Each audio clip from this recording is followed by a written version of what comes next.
Alright. And we're live again.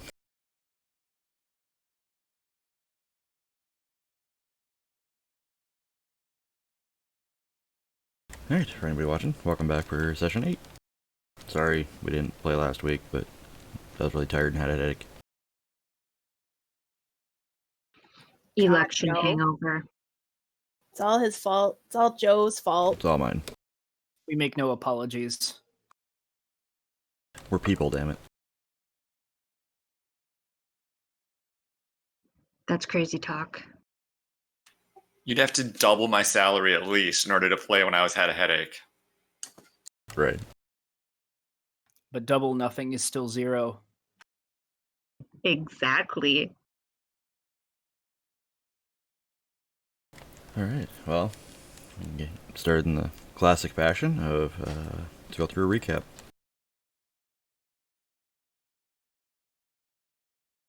We went to, well, first we went looking for somebody for Key. Murgle. Merges?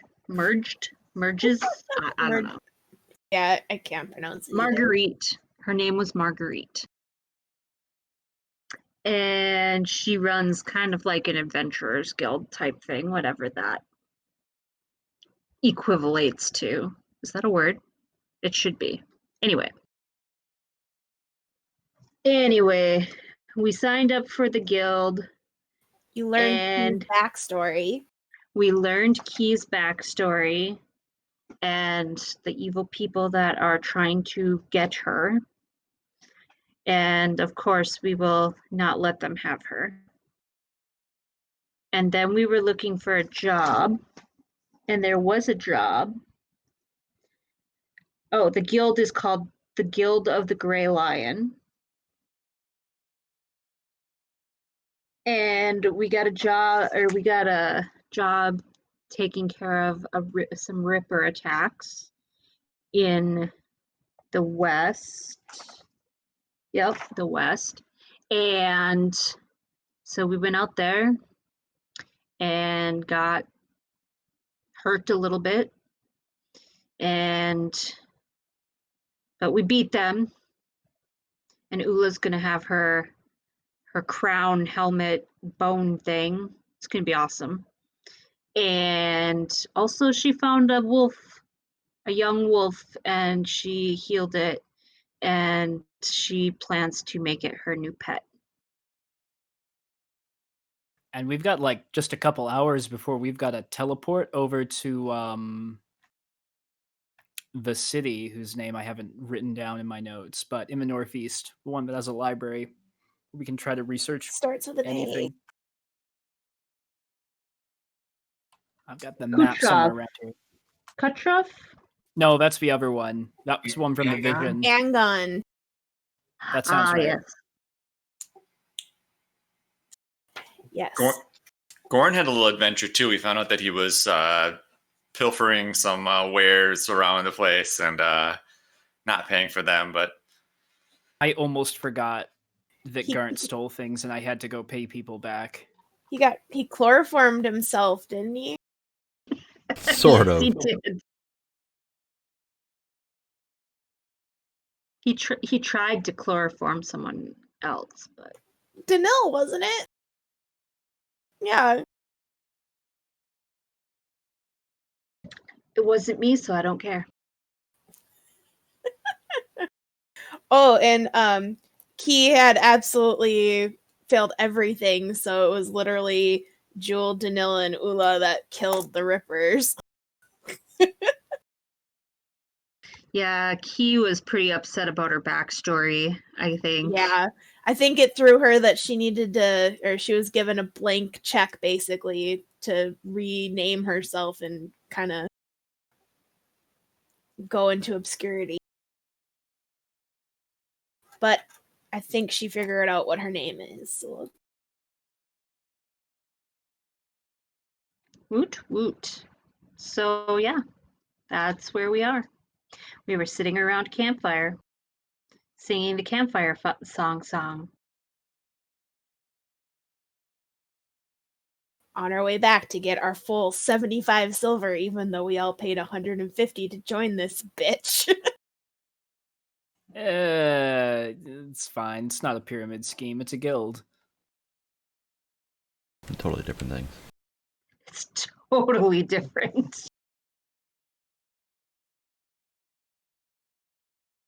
All right, so yeah, you guys rested through the night. Pretty quiet. There's a slight smell from the corpses that are basically in your camp.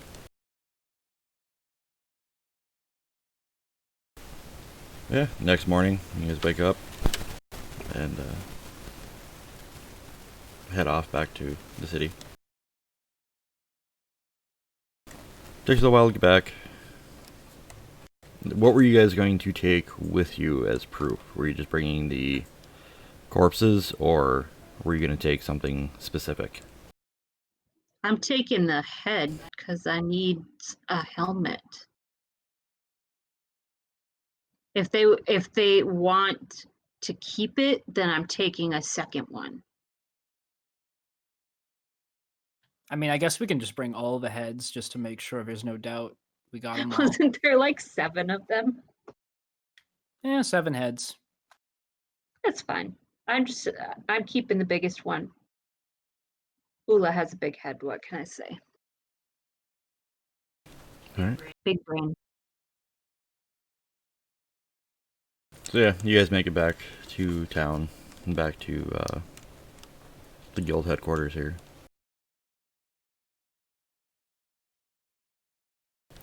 As you go in, she looks up. Oh, hey, you're back already. What did you find out? Ula's just gonna like. I feel like she's basically like dragging 2 of the corpses behind her, and she just kind of like heaves them in front of her, and she's like, "There's 5 more. Here's your proof." Oh, sorry, I did not say that right. Here's 5 more. Right there's 5 more. Here's your proof. She's like, oh, okay, just yeah,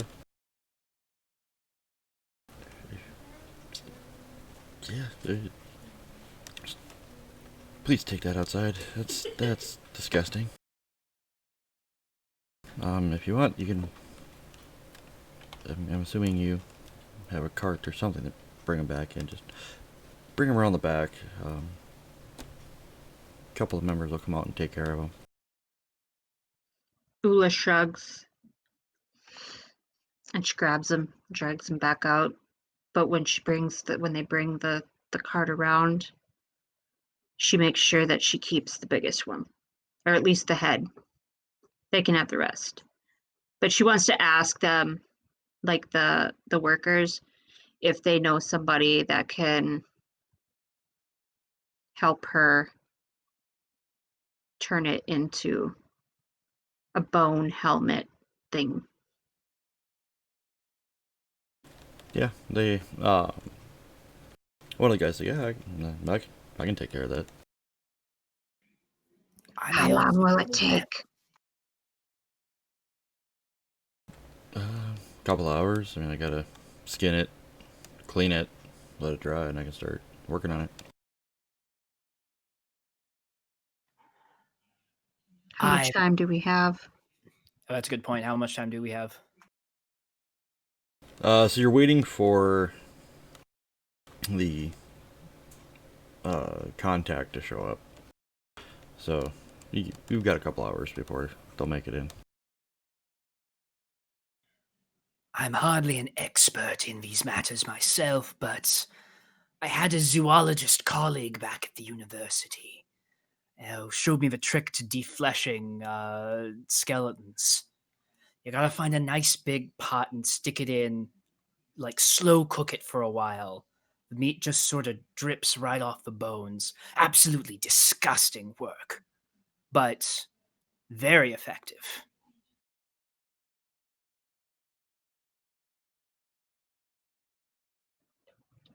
That sounds like a plan. Jules gonna make a note in the back of her head that anytime that Daniil's cooking dinner, she's gonna make extra caution what goes into the pot beforehand. Like she's gonna watch closely in the future.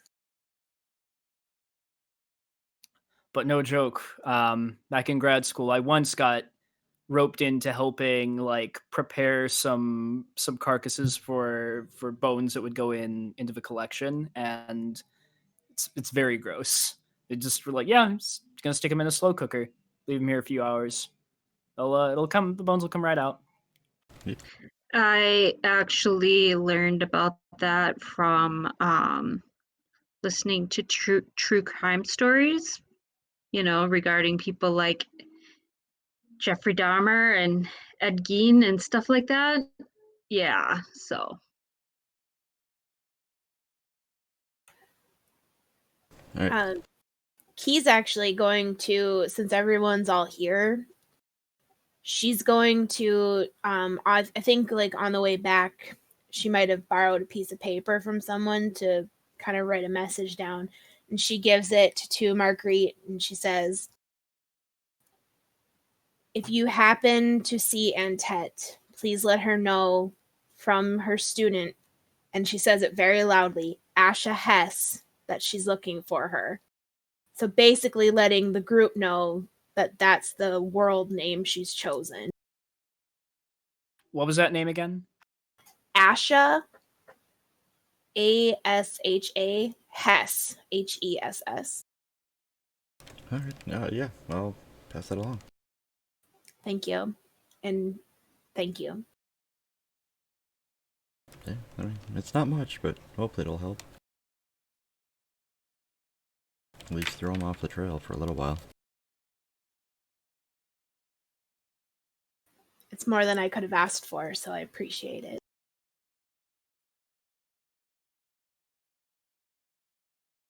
Alright, so while you're waiting for the defleshing of the soon-to-be helmet, what do you guys want to do?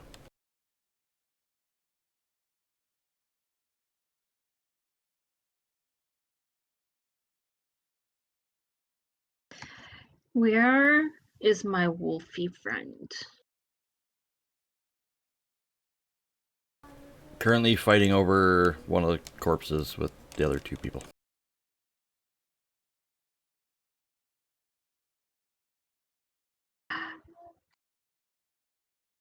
I'm gonna go ahead and go break that up. Okay, how are you gonna break it up? Just drag the wolf off, or basically what No, it's doing is it's chewing on the one of the carcasses. It's kind of trying to tear chunks out while they're trying to pull it into the back of the building so they can start basically processing it. And it's taking two of them to try to fight the one. Is it like a leg or something that he's got? Yeah. Okay, Ula's just gonna take her axe out and she's just gonna cut that leg off so that the wolf can have the leg.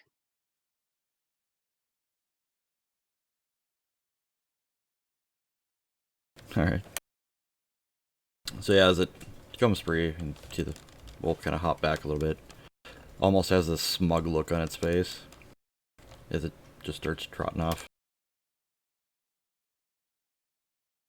And then Ula just looks at the wolf and she says, Jorlak, you be good.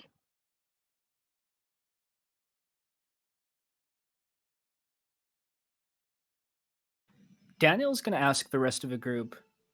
So, any of you play instruments?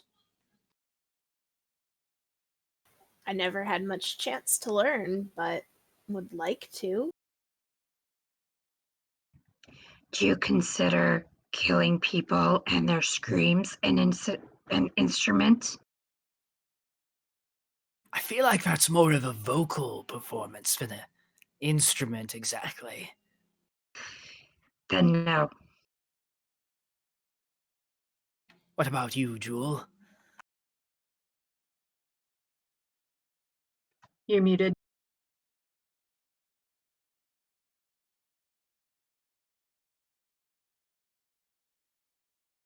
goofy when he lost his.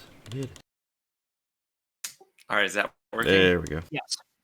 Man, all kinds of problems today. Work computer 2 today was like nothing but problems. I don't know what's going on. No, Jewel doesn't play any instruments. Well then, anyone like to learn? Key raises her hand really timidly, like, I just told you I did. I want to.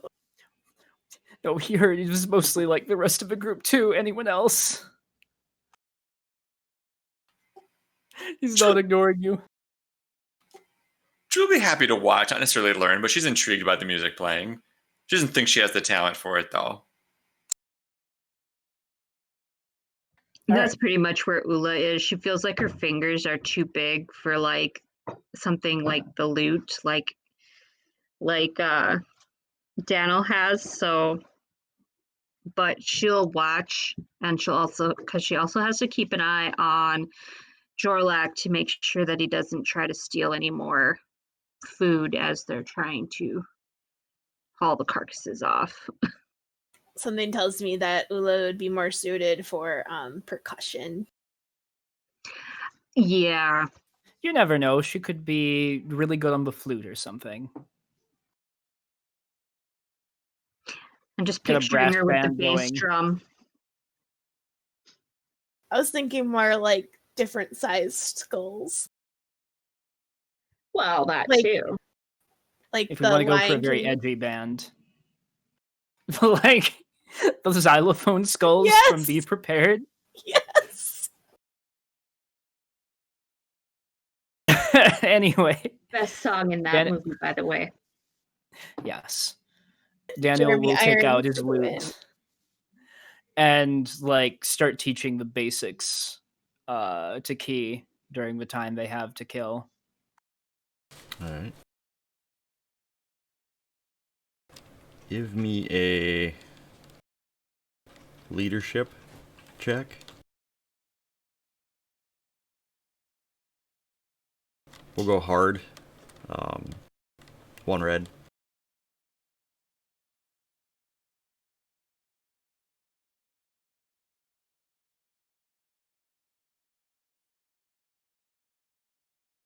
Damn it. So, as you're trying, are you playing it or are you having Key play it? I feel like we probably switch back and forth at times. Like he'll demonstrate and then like have her take and try to Okay. do a few simple things. So, as you're trying to, show her some stuff, you kind of hand it over. She plays horribly. She hands it back. You start strumming it again. Hand it back. Again, horribly. Hands it back. Like this. Kind of show her a couple, little chords. Hand it back as soon as she strums. All of the strings just snap. I like how it's his despair, but I'm the one that ruins his instrument. I was just thinking that too. It's the fun part of a leadership.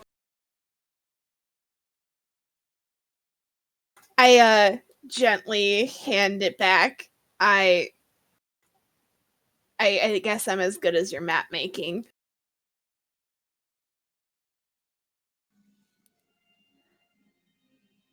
He'll just take it back, taken aback for words for a moment, and just say, Well, I suppose I cannot argue with you there. and then just stare down at the wreck of his lute. Ugh. I'll help you find a new one. New one. Really only got to replace the strings, I think. We just need to find a decent repair shop next time in this city we're going to. I'll Time to help go. you find that then. Time to go cat hunting. Need some gut.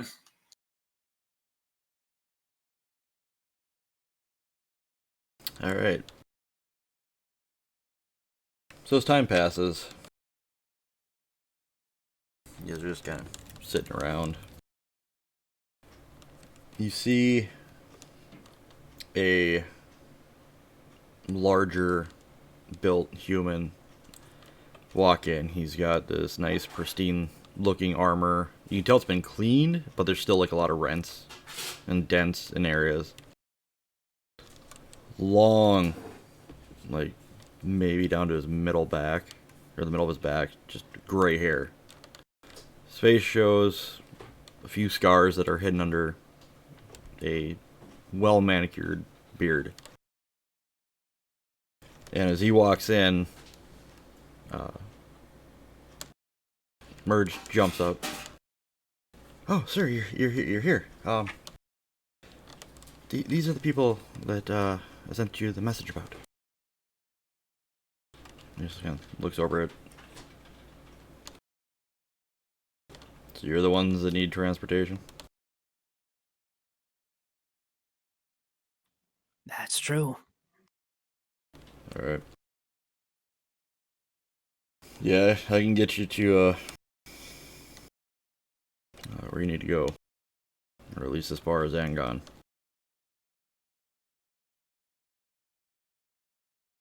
Kind of steps closer to you guys. Puts his hand out. Mallard Tane. Jewel introduced herself. She's quite interested in this, having traveled once by teleportation. She's interested in learning more about it and seeing how it works. Daniel Cramson. And he'll take that hand as well. Asha Hess. Ula. And Jorlak. Just kind of like looks down. Alright, so is it just you guys? And a goblin. Oh yeah, where the hell is Garnt? He was back at the inn.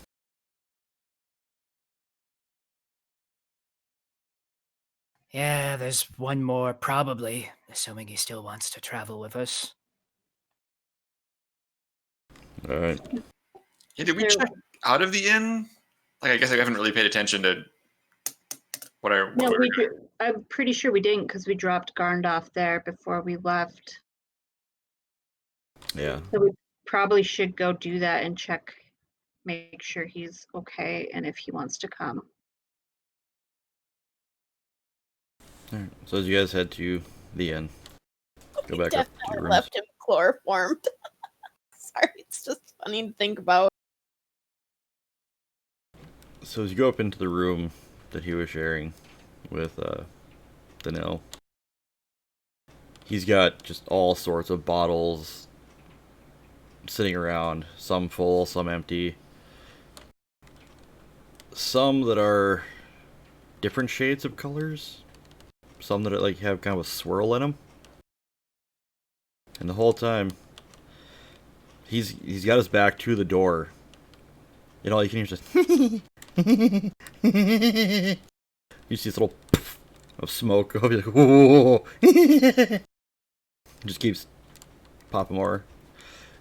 He hears the door kind of squeak a little and he turns around and he's got these big goggles on. Hi!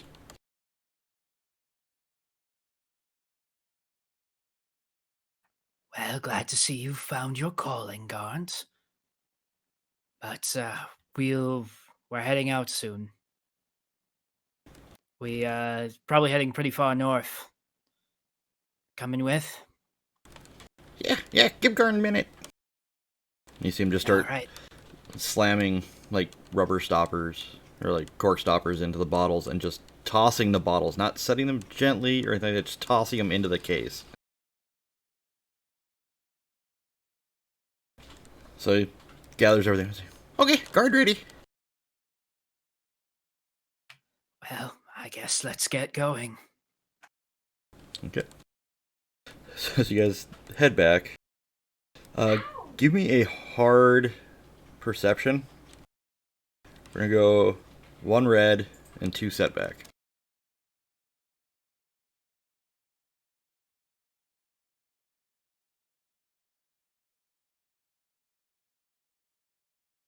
Hey.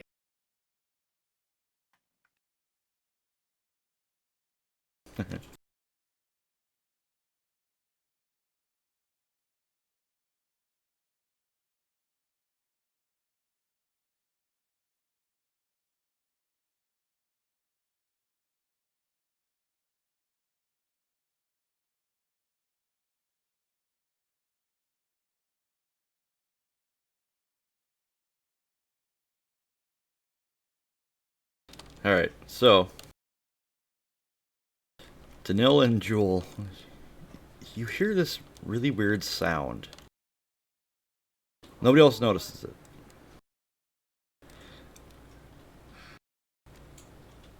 But you can hear...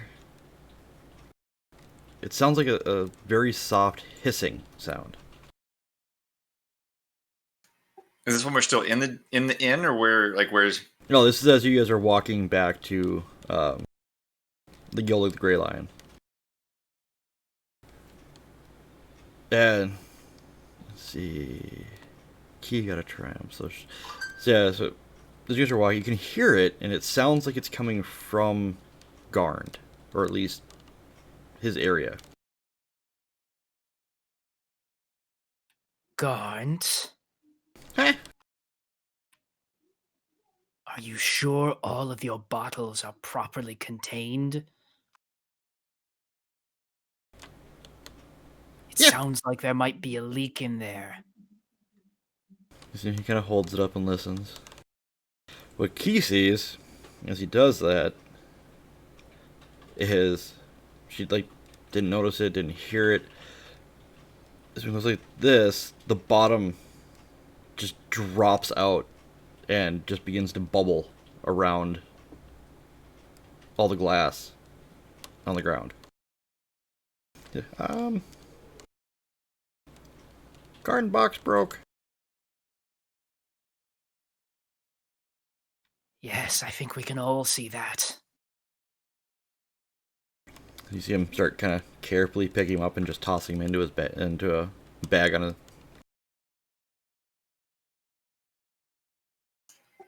So is it like acidic, or like what do we see? Yeah, you just see like this bubbling. It's not like the acids that a lot of people, see, where it's more of a greenish color. This is a very clear, but all you see is just like a little bubble that'll pop up, and yeah, where where the liquid is, it's sinking into the ground.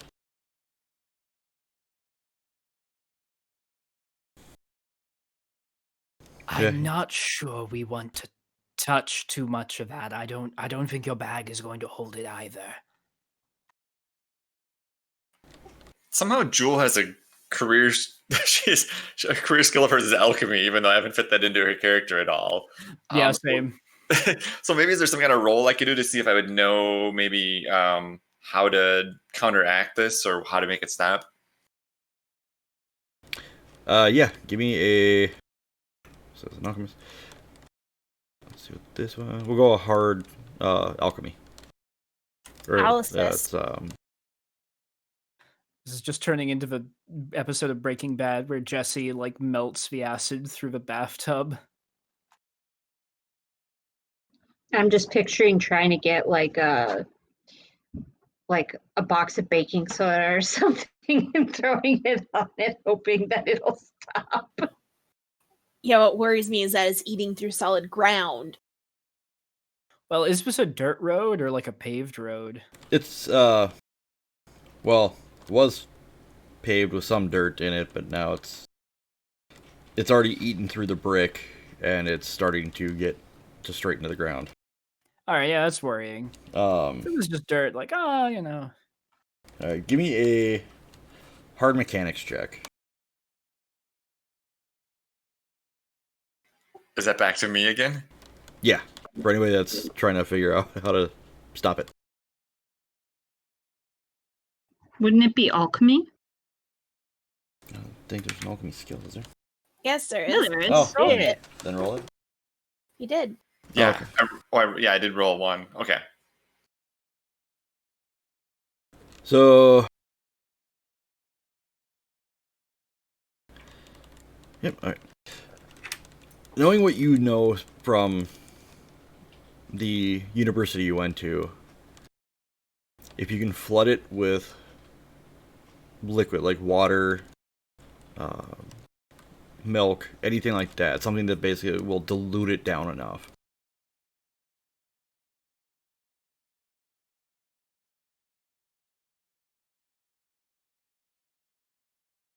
All right. Jewel's gonna look for any kind of like water, like there's a water barrel or horse trough or something nearby that she's going to try to conjure that water, maneuver it magically into this pit that's forming now. Yeah, off to your right, you can, like, there's like a little alleyway, and right at the opening of it, you can see a water barrel under a spigot for catching the rainwater. Yeah, you're able to just kind of use your arcane knowledge and just kind of make this long tendril of water just kind of come in and start splashing around. I'll tell people to stand back, like try to give it some room and let the water diffuse it. Yeah, it doesn't take it's not super far down, but so it doesn't take a whole lot to fill it up and kind of mix it up. But the water stays in there, so now it just looks like a puddle. As you try to basically push it back, it almost seems to resist. So you just got kind of like this chunk of... It's almost like a sludge now, because it picked up all of the dirt, brick remnants, and is just kind of dragging back towards the barrel. We're going to put acid gelatin back in the rainwater trap. There's not a sewer system in this city, I suppose. It doesn't seem like it's that sophisticated. Well, there is. All right, I'll try to move the sludge then towards the sewer system. At least it's out of sight then. I don't know. I'm probably doing just as bad harm. All right. Yeah, but if you put it in the sewer system, at least they're not going to try to drink it first. We'll come back and the town will be taken over by giant spiders that drank the sludge or something, but... Yeah, Come back and the clown is peering at us out of the sewer system. We all float down here, Julie.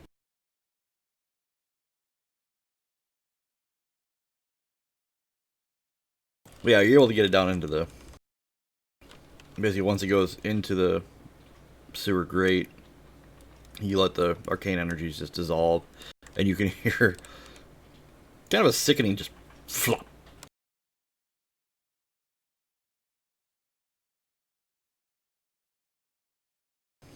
But you guys carry on, make it back. Tane just looks at you guys. Is it ready to go? Yes, please. Kind of looks over at the goblin. Alright, follow me.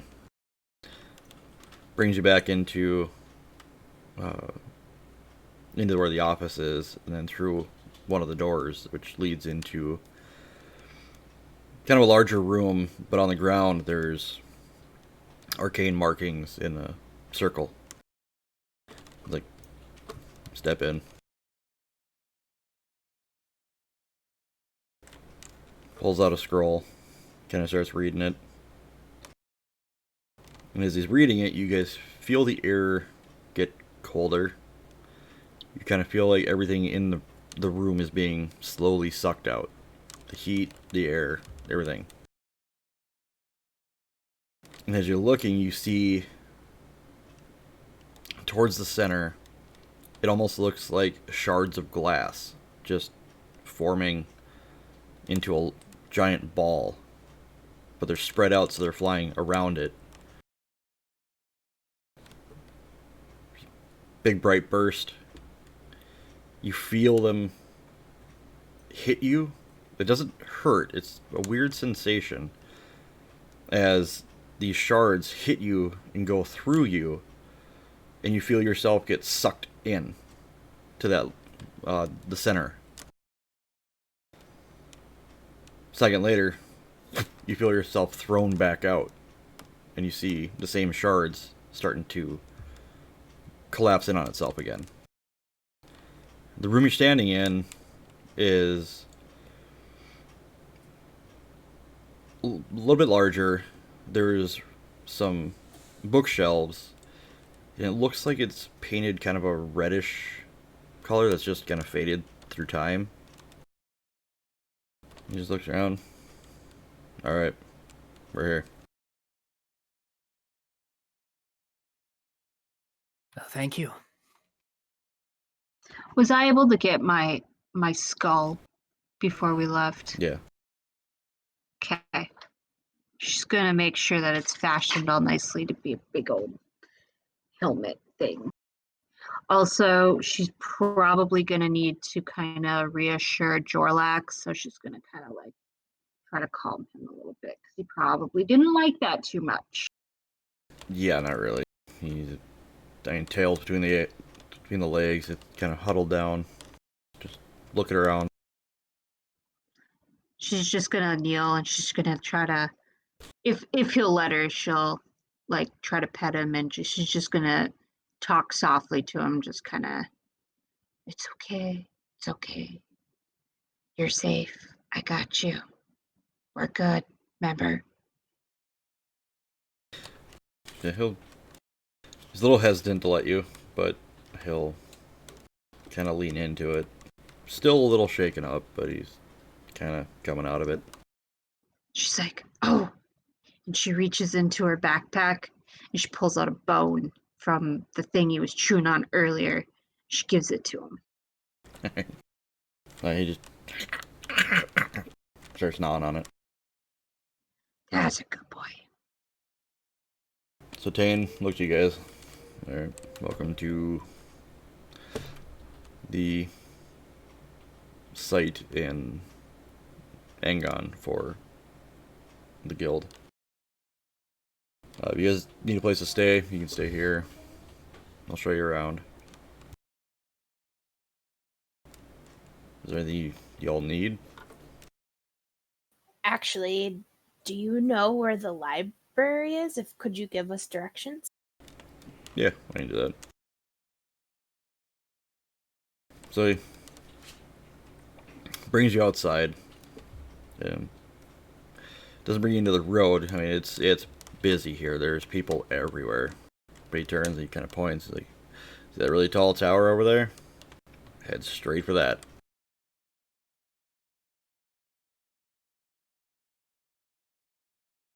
Like, Thank you, Kane.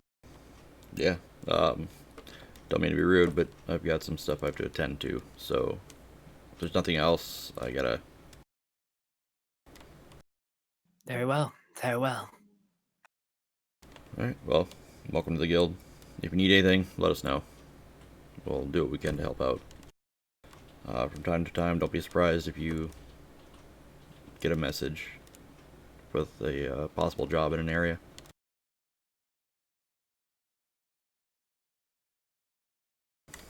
And he turns, goes back inside. You can see him kind of starting to undo his armor. All right, so as an aside to the group, or as we're in a private moment, let's talk about all the things that we need to research. I don't know if I kept track of them also. This is kind of a little bit out of a game, a little bit in game, if that makes sense. Yeah, Right. fair. Absolutely. Well, and it would be good to divvy it up between all of us and what we really need to be looking for too. But I know that one of the things that Key really wants to research is a little bit more about the undead.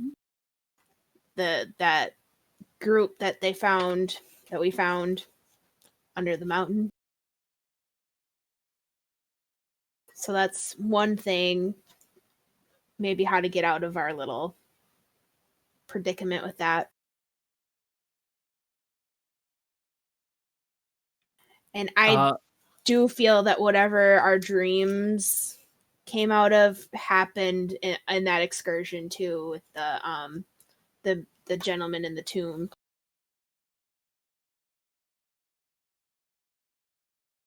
Yeah, Cramson wants to definitely research that city more, and specifically the history of dragons, dragon riders, that connection. See if that's a way that we can not talk about what we saw, but try to learn more about it through indirect means. And maybe see if that has any connection to Kutrov. See if there's anything that would make sense in any of the records. Right, and I'm trying to remember from our dreams if what was the thing that was really the connector was the entity, right? Trying to tell us that something was coming. The being in the Black Palace above Kutrov. Yeah. Jewel is also going to or not secretly, but not announce to the group that she's also looking into this cult that Key told her she came from, because she wants to know more about that, as both just for Key's sake, try to understand that more, and also because Jewel is someone who's so pro magic, she has no idea why anyone would be anti magic. So that's intriguing to her. Also, we should probably look into the sarcophagus and the evil voice that Jewel woke. Yeah, I'm trying to find his name again. Yeah, I can't find his name. I also can't find the name of that city. The name of the city is Verkazov, or Khozz. I'm not sure how to pronounce it, but I've got the spelling, I think. Khozzuth. That's what I have too. I don't know if we got the name of the guy in the sarcophagus. I don't have anything. He's Sagato Tulkin. There it His name is. is What is his Sagato name? Tulkin. Sagato Tulkin is what I have written. Assuming I'm pronouncing it correctly. Yep. And what was the name of that city? Khozz what? UTH, but there was VURR, like Verkazzuth.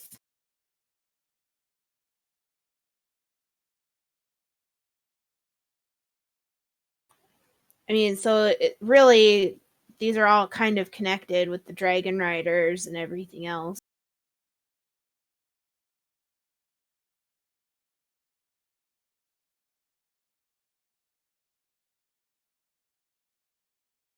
I suppose it would also be prudent to be asking around about news of the area and see what's going on in Kutrov. Couldn't hurt.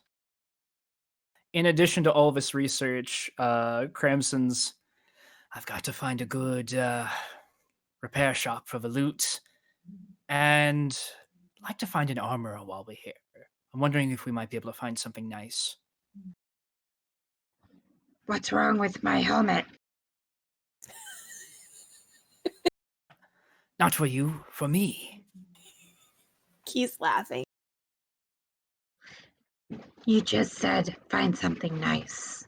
I didn't know that if you meant all of us. I think mine's pretty nice. Your helmet is quite splendid. But Thank you. She really appreciates that. Key's broke, so she's just gonna go to the library.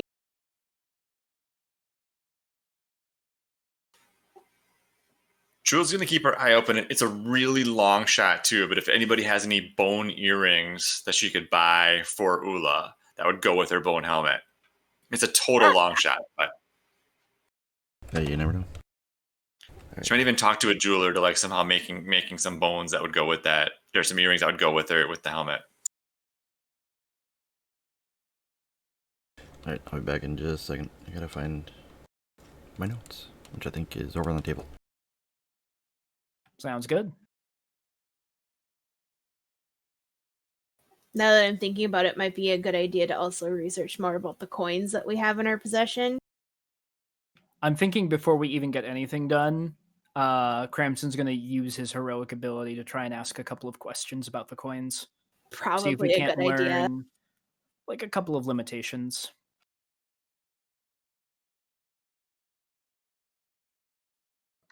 That's a good idea.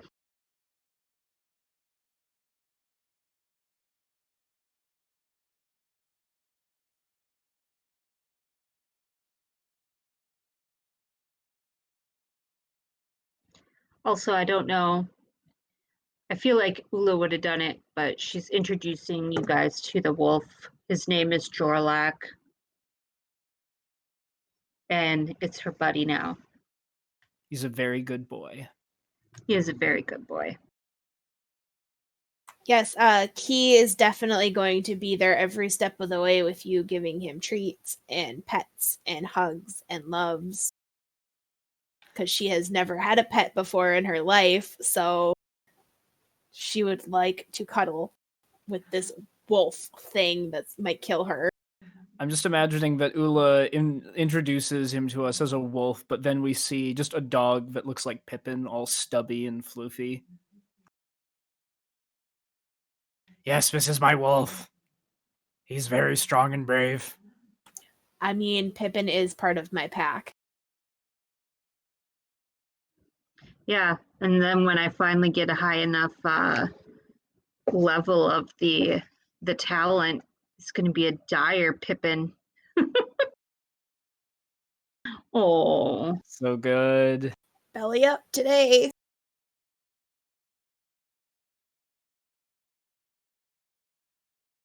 What kind of pet is that? A battle corgi. Oh my god.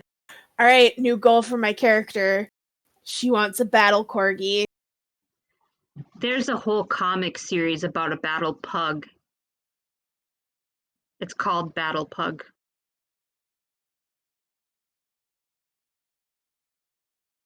Pippin's looking at me like, what is wrong with you right now?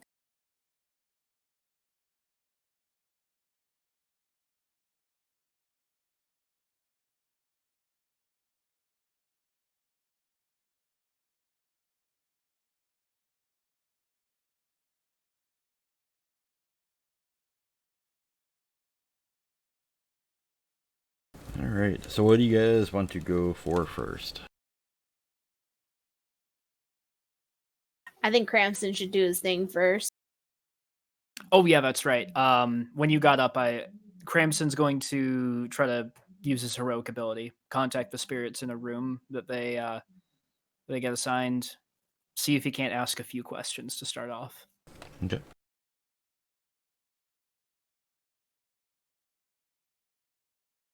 So, after communing with the spirits, the first question will be, if we lose the coins, will that alert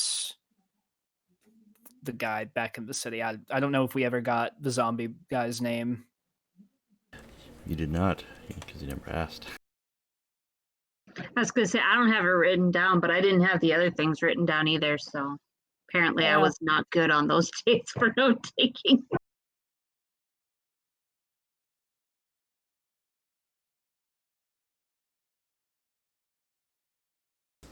So the question was, again, if you lose If we them, lose well, the coins, does it alert Okay.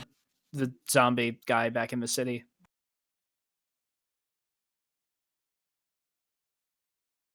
yeah, you hear faintly, yes.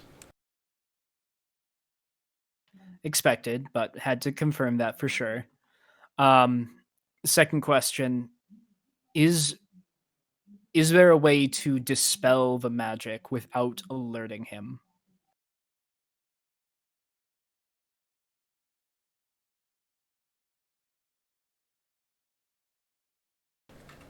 Yes. Promising. Okay. So Cramson will come out of the room, meet up with everyone again, say, Well, the good news is there is a way to deal with these coins. Bad news is it's not as easy as just tossing them in a river somewhere. But at least we know it's within the realm of possibility.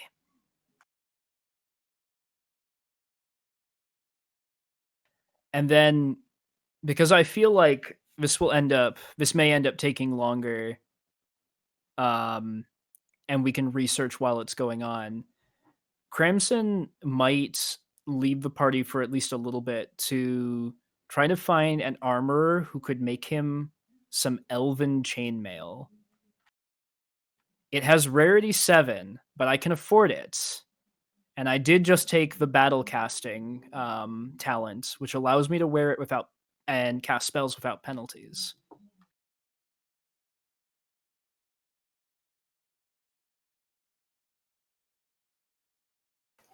You rich motherfucker. I just haven't spent all my money yet. I started with only 10 gold pieces. Oof. Yeah. Look, I had to pawn all of the lab equipment I could take with me from the university. All right, which type of armor are you going? Chainmail with the elven quality, which makes it rarity 7, I think, and doubles the price of normal chainmail.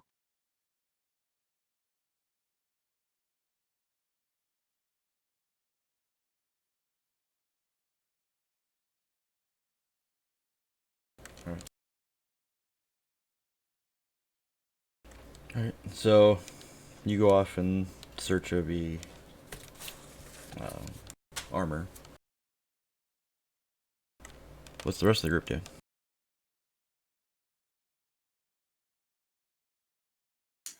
Library more than a book. Yeah. I'll join you there shortly. Alright, you guys begin to make your way to the library. As you go on, it's slow going at times as just the streets are crowded. And there's people just coming and going. Some on some in wagons, some just on horses. Every now and then, somebody leading some cattle through. Yeah, nobody pays you guys too much attention. Every now and then, you'll get a couple looks just from you guys walking alongside an orc, but also a wolf. It's not completely unheard of, but there's the way that like Ula is dressed. They can tell she's not from the city. You're not from around these parts, are you? But they don't be challenged or anything. It's just kind of like a oh, okay. They just keep going about their day. Ula looks at the group and she's like, "Do you think they're admiring my helmet?" I just imagine her thinking she's like the belle of the ball, just like that everybody's just like obsessed wishing they had one. Key would definitely not want to dispel that at all. So she'll look up at Ula and just be like, absolutely, Ula. You have the best helmet here. Thank you. I appreciate that very much. Anything for you, my sister. Ula's just going to kind of sling her arm over your shoulders. Yep. This is my bodyguard, people. My bodyguard / sister. With a fabulous helmet Yeah. and pet. Now I feel like we need to do the whole thing and get you like a bone dress and shoes and to go with the earrings that Jewel's gonna find you. To head to the skull ball. Yes. Ula's like, skull ball? Is that a real thing? Let's go. She doesn't understand the concept of a no bones dance. So as you guys get to the library, as you start to approach, I mean, this place is huge. Once you get close, basically down at the bottom of the stairs and that lead up to the door, you look up and you have to crane your neck so much that it hurts, and you still can't really see the top. Key's eyes just start watering. She's never seen anything so beautiful in her life. As you approach the doors, you see a guard on either side. They both hold their hand out. Halt. And you just stop. Not sure what your business is here, but that has to stay outside. And they're pointing at the wolf.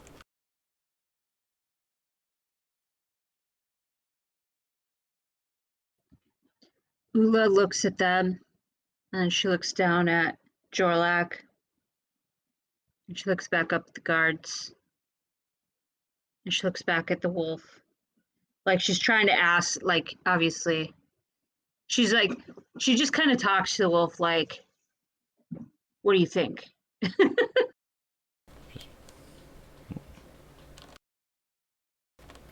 Kind of walks over, flops down, just still chewing on the bone. Jorlak, you be good. Stay here, okay? Just keeps nodding. Ula walks back over and looks at the guard. She shrugs. Just kind of watching. Kind of just waves you all in. As you walk in, the floor is marble, polished almost to a mirror finish. As you go further, the next thing that hits you is just the smell of books. It is almost overpowering, just the old books. Just that kind of, not super musty, but just the old papers, and just the smell of it is very strong. But as you look around, there is just shelves upon shelves upon shelves upon shelves. And as you look around, it almost seems like it goes on forever. You look up and you can see balconies, like almost just all the way up. And same thing, just along the walls. There's some shelves that just kind of are in the air. They're not being held on by anything. But you'll see one shift over as you see, somebody walks over, pull one out, and it just shifts right back.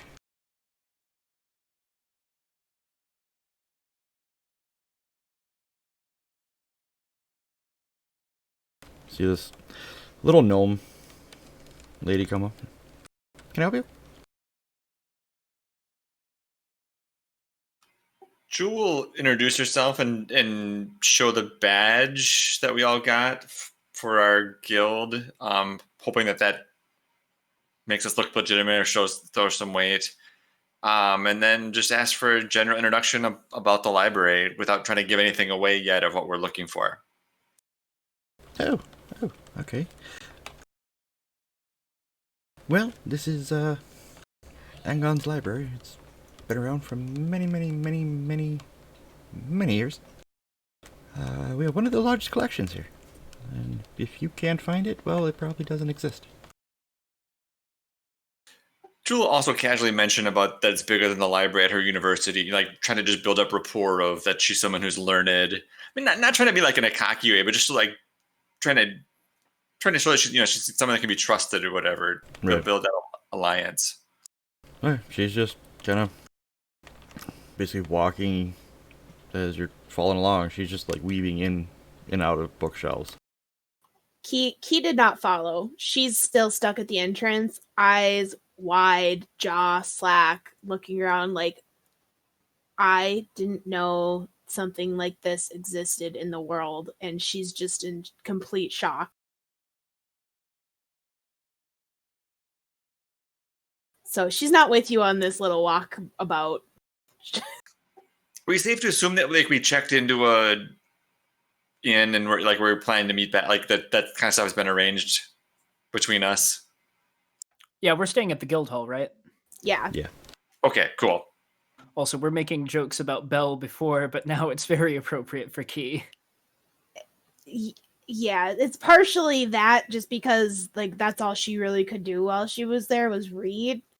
But the other part is she's never seen so like something so big in her life. Like this whole experience is kind of overwhelming. All right.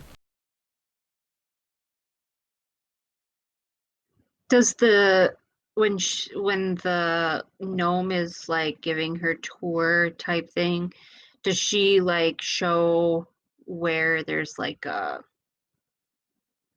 index card catalog, whatever they have to show the organization? Yeah. So basically, each floor has 3 different sections of just index. And every time she walks by one, oh, over there. Oh, this over there. You find this over there. You see at one of them, just this a little bit older cat-looking person. Can't really tell for sure. He's looking from the back, or you can see them only from the back. If they're, you can't really tell if they're male or female. Just kind of start pulling almost like a thin chain, and you just see racks of like cards just start rifling through. Every now and then they'll stop, pull one out, set it up to the side, start pulling again, and just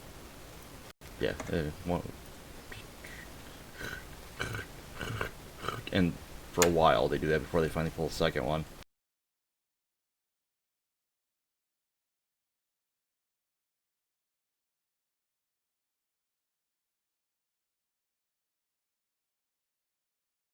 Alright. Mr. Danetta. Takes you a good portion of an hour to find not to find a blacksmith, but one who people have pointed you to who does have some training and skill with elven work. As you go in,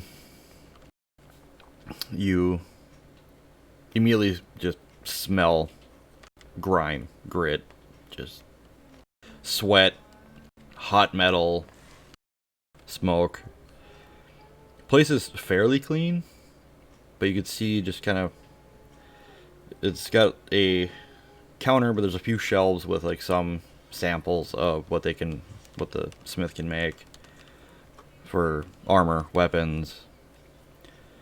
And then you can see a doorway in the back leads back outside, or at least it looks like it's outside, but you can see where they're just hammering away on something. As you come in, you hear ting, ting, ting. Hello? Yes, hello. Yeah, what can I do for you? I've heard you have some skill with elvish armor. Oh, I haven't done that in a long time.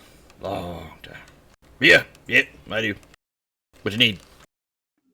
Could you make a suit of chainmail in that style for, say, a kobold? About my height. This is you what? Elvish armor? Yes. Resistant, but still light. Easy to move around in. Yep, that it is. Are you sure you don't want some leather? I mean, there's a nice leather worker down the road. No, I think elvish chainmail will do nicely. Unless you do not have the skills I'm looking for. Oh, I see what you're doing here. Oh, no, I can do it, but it's pretty expensive.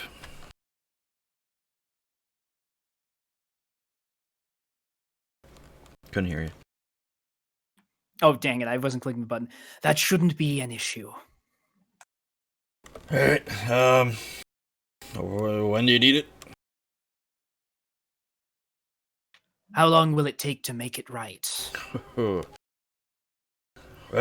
I need at least a week. That's acceptable to me. Alright, yeah, we're definitely gonna have to get some material, but that's easy. I got connections for that.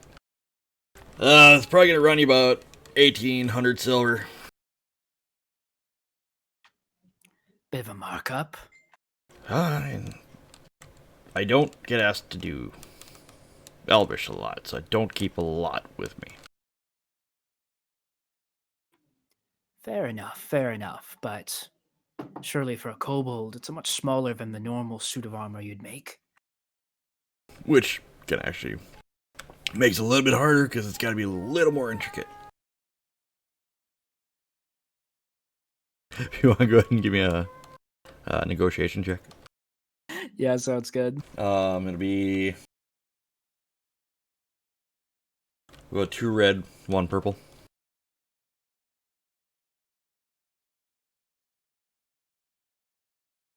All right, you drive a hard bargain, but fine. 1,800 silver. Does half in advance, half upon completion seem equitable to you? Perfect. So I'll slide 9 gold pieces his way. Like, oh, big spender. Just grabs them, throws them in his pocket. Like, all right. Yeah, I'll send out to get materials and should have it within a week. Thank you. If you need to be in contact, I should be reachable at the Grey Lion Guild Hall in the city. All right, I just need you to do one thing. He kind of wanders off in the back for a minute, comes back. He's got this long, looks like paper. He lays on the ground. He's like, lay down. He'll do so. All right. Grabs just a chunk of coals and just basically traces your outline. There, I got the size for that. Now I just need to... Kind of grabs a little string and starts kind of wrapping it around your arm, you know, your legs, stuff like that. Making little notes off on the side. Looks like complete gibberish, but he seems to know what it is. After it's done, he just kind of grabs it, helps you up. Alright. Yeah. See you in a week. Very well, thank you, sir. Yep. Starts heading back into the back. Just And Daniel dragging will his, make his way. he's just dragging the paper in there, kind of tacks it up on the wall. And then Daniel will make his way back to the library, see if he can't join in the research fund. Alright. Key will probably still be at the front door when you get there. Okay, what are you doing here? Are you finished already?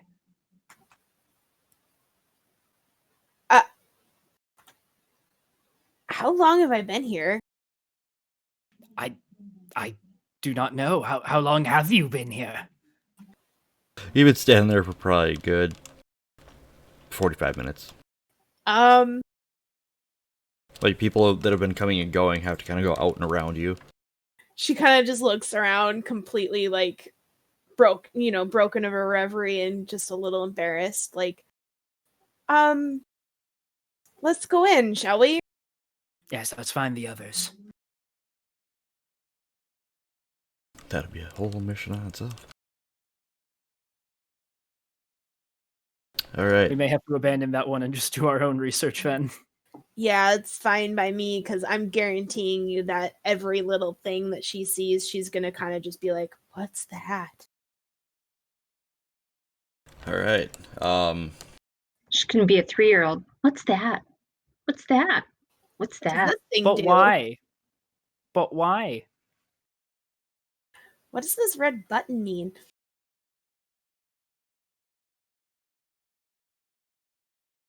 Alright, so let's see. Is Ula still following Jewel? Yeah. Okay. So yeah, she keeps just bringing you everywhere, just showing you around. I think by now you've made it up to about the 3rd floor. Is she like pointing out, like, is she naming the sections as we're going by? Yeah, she kind of like just, this is this, this is this, this is this. Okay.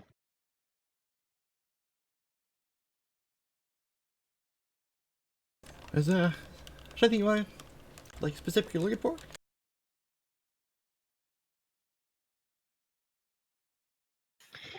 I'd say just gonna make some broad references to history of the area. Again, she's trying not to give out names of these of what we're looking for. Maybe she give the name of the city. Kutrov? Yeah, Vorkazuth. No, you can't. You can't. That's the one we can't say. Oh, I mean, you can say it. That's Can't the one you don't reference it. want to say it. The one you could say is Kutrov.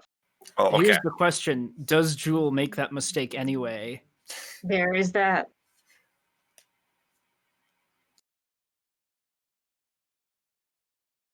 I was thinking of the one where we had the dreams of. That's the one. Okay, that's what I meant. I was just looking on the wrong page. I wasn't trying to slip out the wrong name. But I can roll for it if you want me to slip out the wrong name. Oh. No, I think Jules I like was mostly demonstrated joking. that she's trying to show the restraint needed.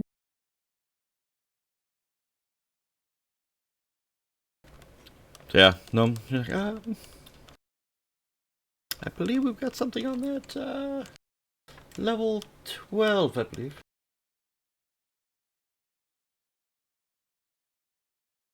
All right, Jewel head up that way for starters. We'll thank the lady for her time for introduction and let her know that we'll be back. We'll track her down if we have any questions.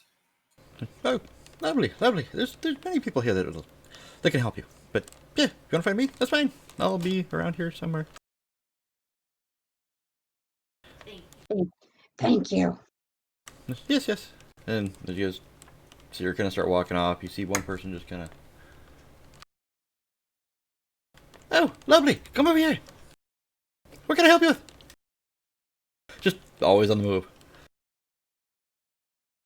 Always on the move. So you guys go up to the floor she pointed out. Yeah. Alright, so then, as you guys are climbing the many flights of stairs. There's no freaking elevator. I mean, you could try to hop onto a bookshelf.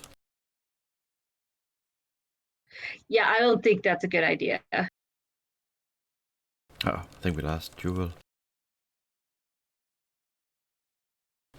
Jewel's coming back.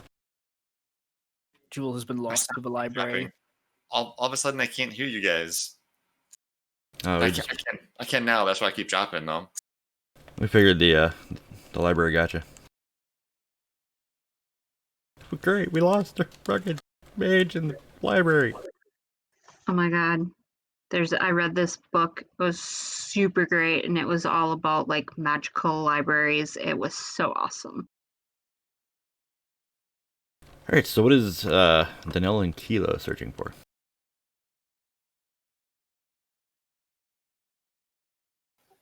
Well, maybe I will start my search for in various known species of the realm. Because I know I can't say undead when I'm asking. I want to like research undead. So Well, you can Surely we can say undead in a general sense. yeah, you can okay, say, I need information on dead. yeah. I'll ask. I'll just be very broad like that. I'm just looking to learn more about undead. So as you catch one of the many librarians here. It's a older gentleman. He's kind of like, why are you looking into the undead? I'm researching a book. Well, there's lots of books. But which one are you searching for? I'm writing a story just for myself. Okay. Well, anyways, 36th floor, all the way up there. As he says that, she mouths 36 and just kind of looks up again in just awe and wonder. While she's distracted, May I ask to the section about dragons, draconic history, perhaps even dragon riders more specifically? Well, that goes back a long time. I know we got a section on dragons, 4th level. The dragon riders, they might be in that area. Are you searching for something specific?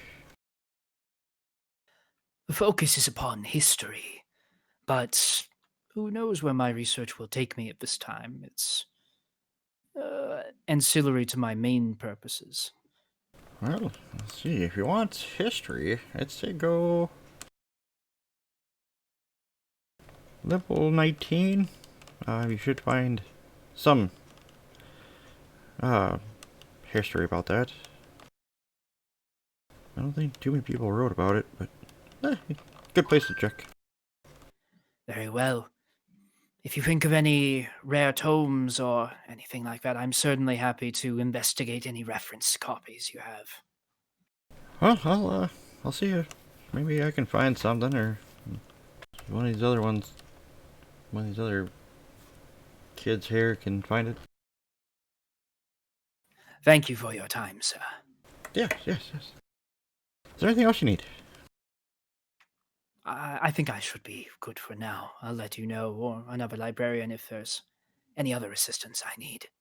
Okay. See him kind of wander off a little bit. Start pushing this big cart. And it's, for his little frame, he's able to push this giant cart stacked with books like it's nothing. Well, Key, do you feel comfortable splitting up to look for different books? I don't see why not. I mean, you're only what, 18 floors below me? Oh, come. It's more like 11 floors below you. Yeah, well, might as well start climbing. and I guess we do. And you guys begin to climb. And I think we'll do a quick break. Sounds good. Just kind of hang with us. It'll be like 5-10 minutes, and we should be back.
Adventure Time was there for me in a very dark period of my life to make me laugh, so I have much love for it. Alright, we're back. Alright, so...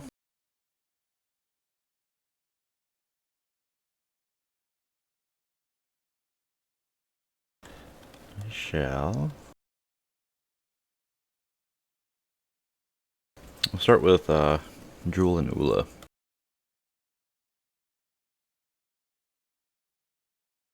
I think what's gonna be the best one here.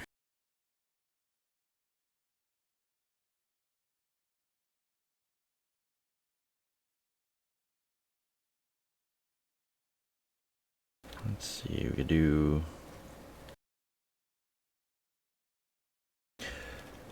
Alright, give me a average...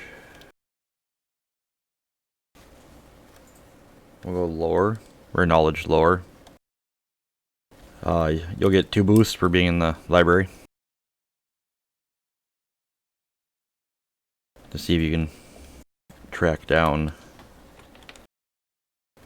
something on the town you're looking for.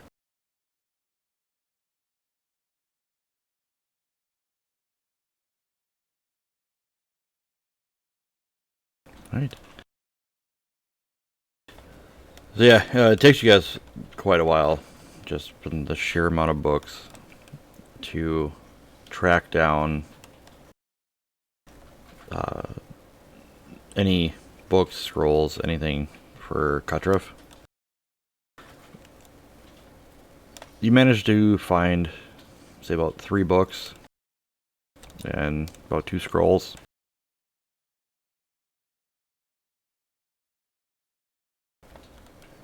As you read through them, it goes, there's some that are just about the city in general. Some more just about the whole region, being the mountains and everything like that.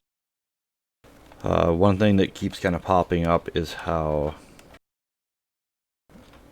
the region is, or most of that area is run by it's a theocracy, where it's more religion controls everything, or the church does.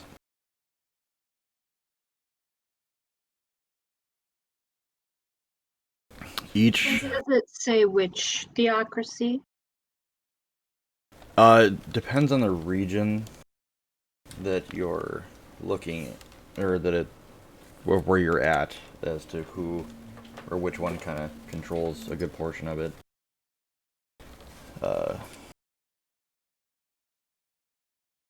You got one section more in the west that is controlled by, or the Church of Shamdar, who is the god of knowledge.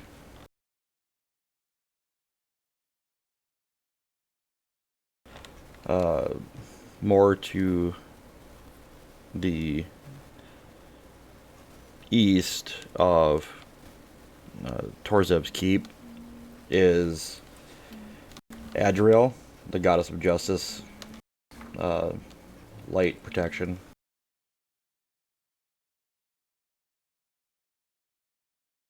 And then there's kind of like smaller areas that are, it can kind of vary by where you're at. Some are lesser known deities, some are, for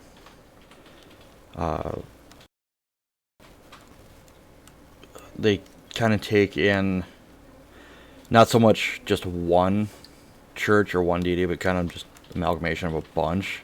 It depends on the situation as to what church kind of has the power. Is there any mention of the order that Key is hiding from in that area? From what you guys, or from doing the research, you can't find any mention of the Order of Salvation.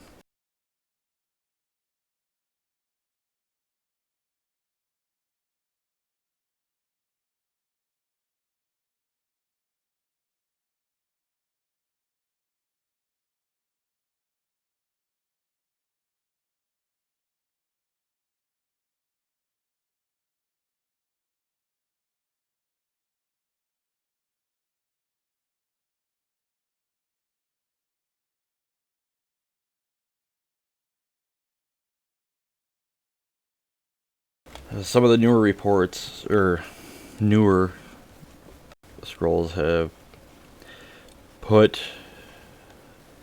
seems to be the used to be, or the country used to be run by like a royal family, but they were run out. Some believe that they were executed for just the way that they treated the people of the country. And there's just sheer chaos. And that's when the churches stepped in and basically broke up the country in a sense. They run it as almost like a large council, to where like the top priests and priestesses show up roughly twice a year to discuss matters, and they decide what's best for the country as a whole, but also their areas, what needs to be done, where there needs to be some assistance. If one area is starting to kind of lean harder one way, they shift it to the other.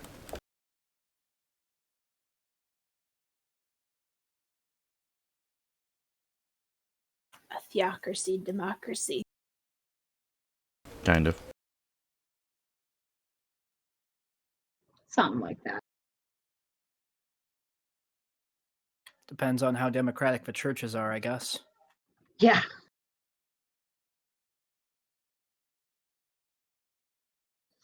I'm gonna say probably not very.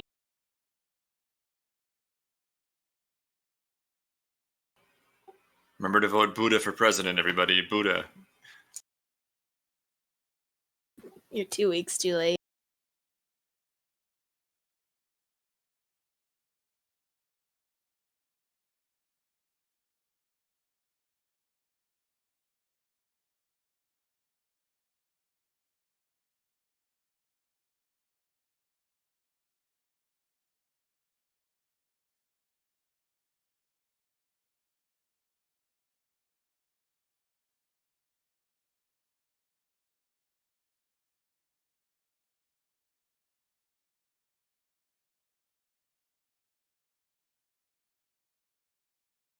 Alright, now we'll go to Key and Danelle as you guys are researching.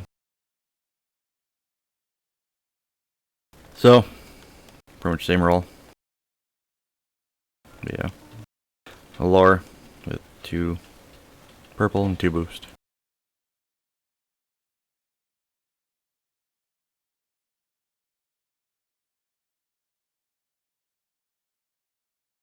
He really strained her brain there. She's still overwhelmed. Either that or you strained your My eye. muscles walking up all the stairs. Or I picked up a book that's maybe just a little too heavy for me. Yeah, just being overwhelmed with the whole situation, the whole place in general. Just kind of tack that on with just having to climb all these stairs. It's draining on you. So go ahead and take a 1 strain. Alright, so were you both researching undead? I think he was going undead, and Daniel was going dragons / Oh, that's dragon right. riders. Alright, so Key. Once you get up to the area you were told to search, it's even more overwhelming. There are shelves upon shelves upon shelves of just books on undead. Various different kinds. Some that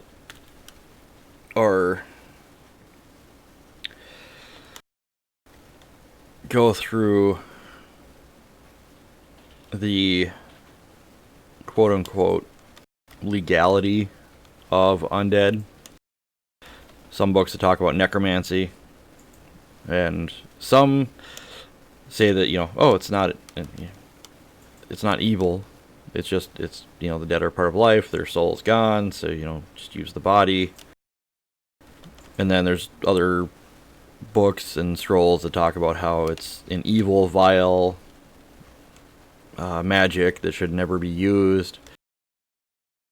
But then, yeah, there's rows of books just on skeletons, zombies, spirits, the great debates of corporeal versus incorporeal.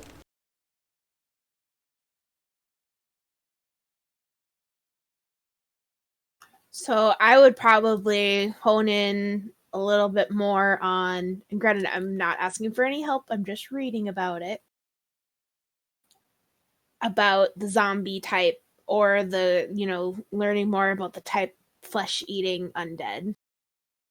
Alright, so narrowing it down, there's zombies, there's ghouls. Those seem to be a couple of the big ones. Vampires are tacked in there.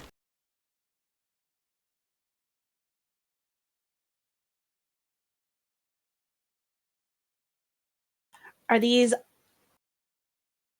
written from like an academic standpoint, like yes, they could exist, or are they written from like a first-hand account standpoint, like here are the instances that these have happened, this is what went down, this is how they were dealt with?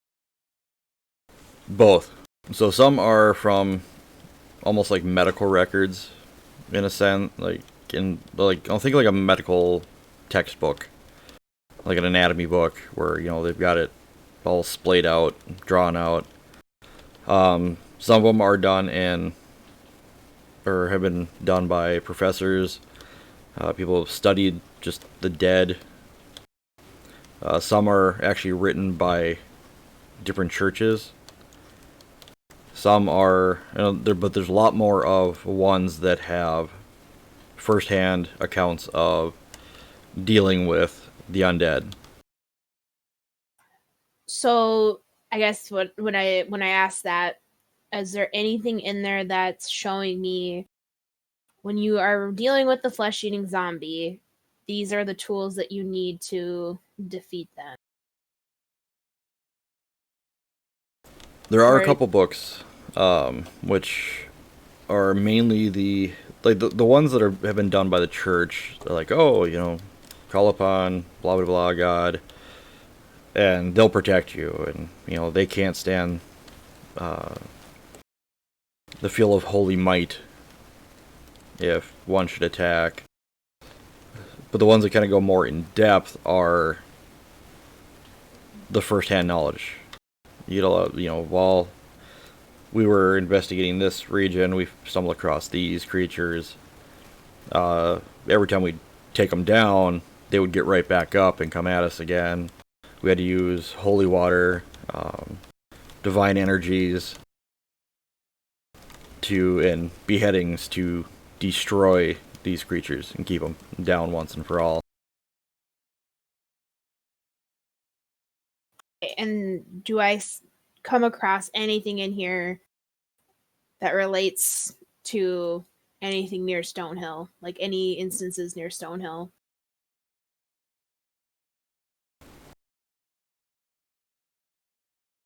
Not that you found yet. Stonehill, sorry. But yes, okay. Alright. I'm gonna keep reading. Learn all I can learn. Alright. And a nil. So a couple of the books you find does talk about the dragon riders of old. One of the books is set up more like almost like a kid's, not necessarily like a kid's book, but like stories that a parent would tell a child. These are these magical these adventures of this group. But you do come across a couple that actually go more in depth into the Dragon Riders, where they were, as you're reading through it talks about how to become a Dragon Rider, the potential rider had to gain favor with the dragon it wished to ride. That during that process, they had to form a bond and essentially trust each other with their lives. If that bond was ever broken, that rider would essentially no longer be able to ride any form of dragon. The word would spread. There's some instances of dragon riders that had to utilize another dragon due to theirs being, injured, something like that, and their dragons didn't take too kindly to that, to where there has been instances of the dragons actually fighting because of that. So dragons are monogamous then. They try to be.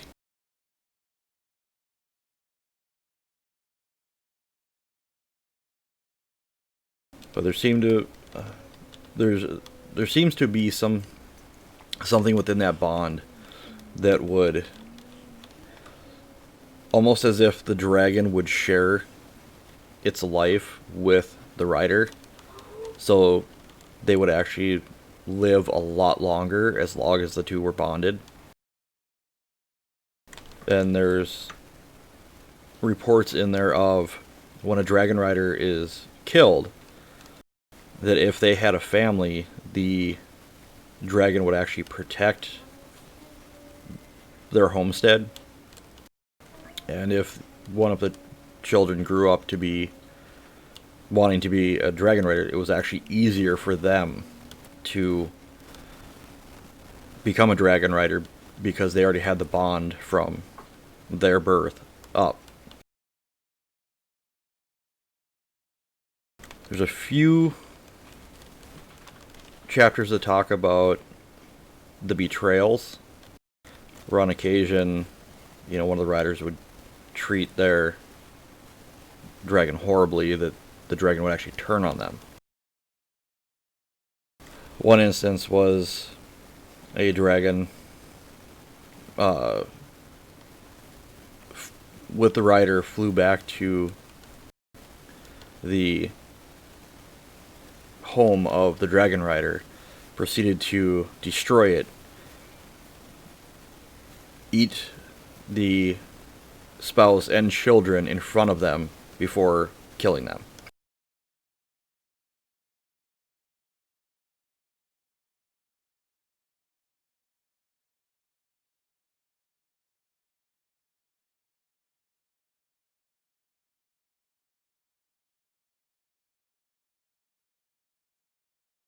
Do any of the books go into some more specifics of why and how riders went away, or any dynasties or gatherings of dragon riders that might have existed? There were, so one of the other books, it talks about how there was a couple of groups that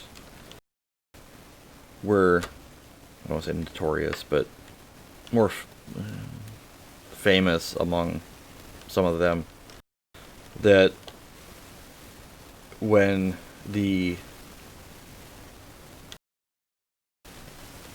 essentially the betrayal happened and dragon riders started turning on each other, they actually left. Nobody knows where to. All that they know is they headed north. And they flew out over the ocean. That was the last time they'd seen them. They don't know if they're still, maybe they just went somewhere else. Some people believe that they may have popped dimensions. Or planes, I guess, actually. Basically just got out of this area. Some of them had vowed to come back when the time was right and they were needed. But throughout the centuries, nobody has seen or heard from them.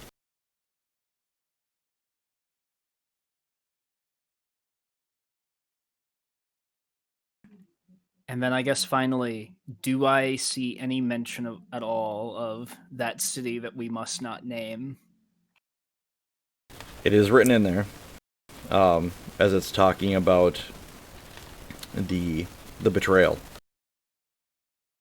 Sato is referenced multiple times that he had wanted power, as he turned his dragon against the others, and essentially started a war among the Dragon Riders. Some sided with him, being that, they have these powerful creatures, they should be ruling. They shouldn't be more of like a protection service for the land. They should be controlling it because, they've got these powerful beasts who are very intelligent. They know what's best. So they need to rule. Whereas the other ones are like, no, that's not what we're here for. And fought against them, and that's when a lot of them decided, alright, we're out. And left. Well, then Sato turned against all of his followers. And got their dragons to turn against them. And then once that happened, their dragons just left. Then nobody knows where. There was hundreds of them, and suddenly all of them are gone.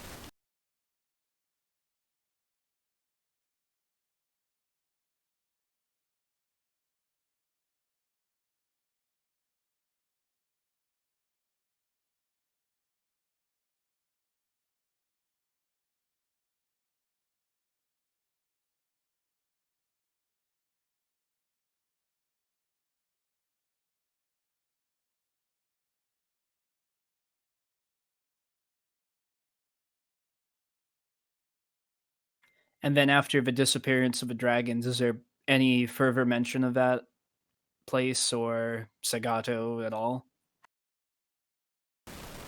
The only thing that it's referenced is the city was buried. It does mention how Sagato's top general turned against him, and knowing that he was the only one that could get close enough to kill him, did. And when he was entombed, where it doesn't say where, just that he was entombed, for basically never see light ever again, his general was still alive, went and sat to basically making a vow that he would sit there and ensure that Sato would never return. He almost failed. Now, does this imply that he would have gotten up and started chopping at us if Jules successfully opened the sarcophagus? It's possible. Given what you had seen happen, there's a good chance that may have possibly happened.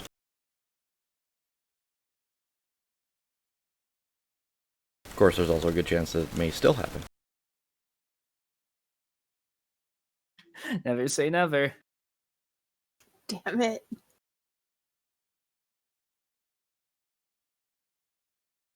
Well, guys, we need to stock up on some holy water. And I really need to brush up on my divine magic skills. Yeah, this is all useful, but mostly dancing around things we already knew, not really telling us the secret of what the fuck happened here. Actually, here's one last question, if the books mention it. Is there any reference to any allies that Sagato may or may not have had in other places in the world, or like any backup fortresses, anything like that? Not that you found. Worth a try. It's always worth a try. As an aside, it was a good time to pick up these coasters this week.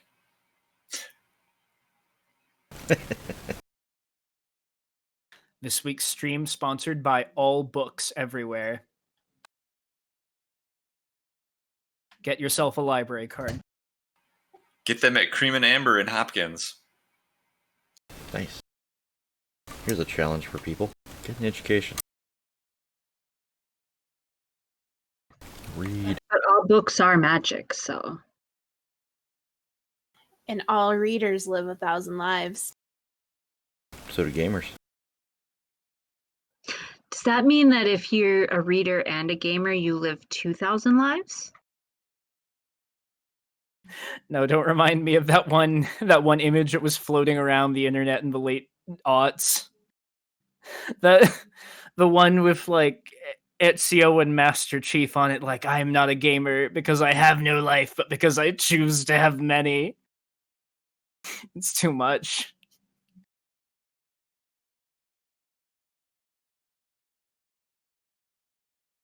Alright. Anybody want to look for anything else while you're here? Do we still have time in this day? Or do we, I mean, I figured it might be a multi-day quest. Oh, yeah, and this will probably be a week, if not longer, of just researching. Well, it's a good thing that Daniil doesn't have much to do for a week. There's one other thing I want to research: magic coins. I was just looking at my thing too. Yeah, that's next on the list. Alright. Go ahead and give me basically the same roll.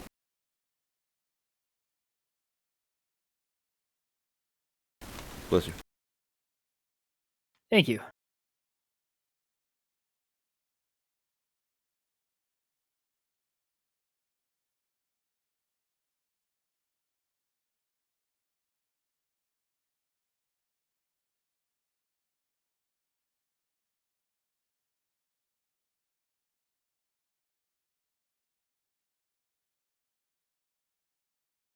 Alright.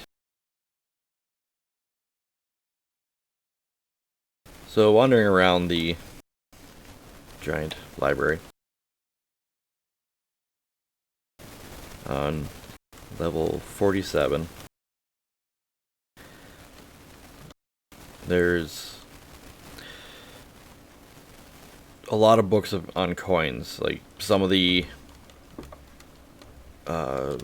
forms of currency throughout the ages. There's some books on magic, various kinds, and one of them is under enchanting.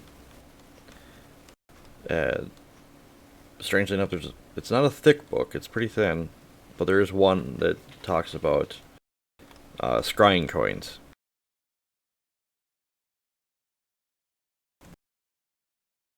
As you read through it, it's got pictures of different styles of coins from all over the world that have been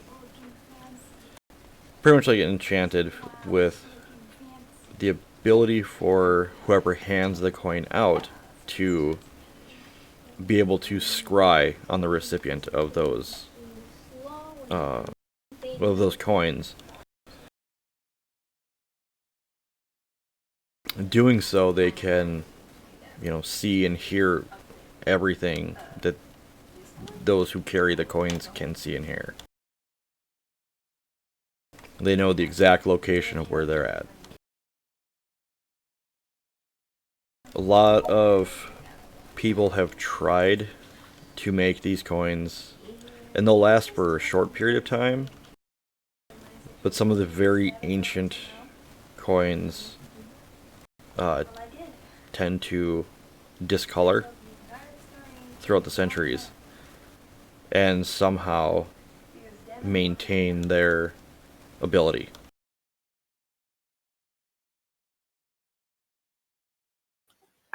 In this research of the coins, are we able to like recognize the ones that we have and like be able to place time period, culture? If this is one of those ancient ones that discolor and don't lose their luster. So yeah, looking at the coin as you're looking at the book, towards the back, you find, it's identical. It looks as if somebody had been looking at your coin when they were writing it and drawing the sketches.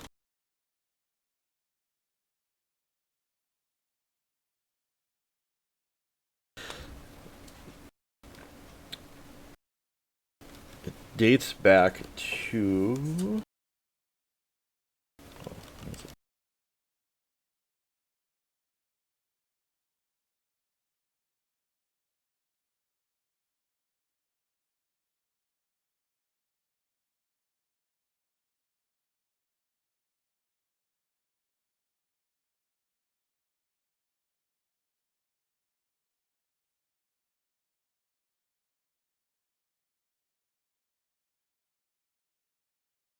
notebooks. They're literally all over the house.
Alright. So this coin dates back about 765 years ago.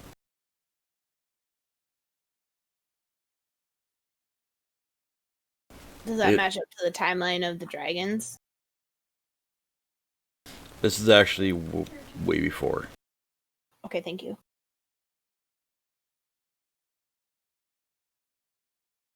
It's believed to have been created by a dwarvish scholar for his king.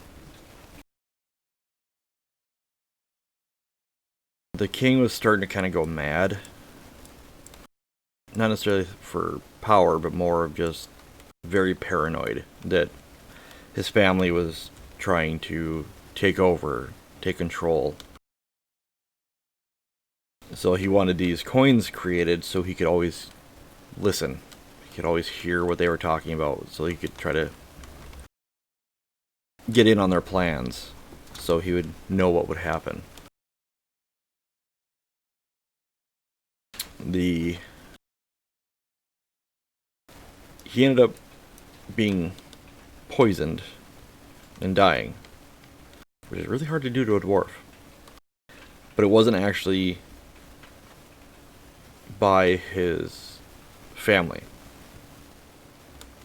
They're not exactly sure who did it, but somebody ended up killing the lord, or the king, and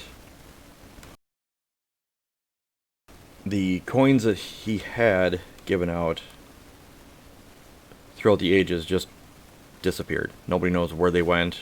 They were kind of left as like an heirloom for his line, but throughout time they just one by one started disappearing. There was believed to have been 13 of them created.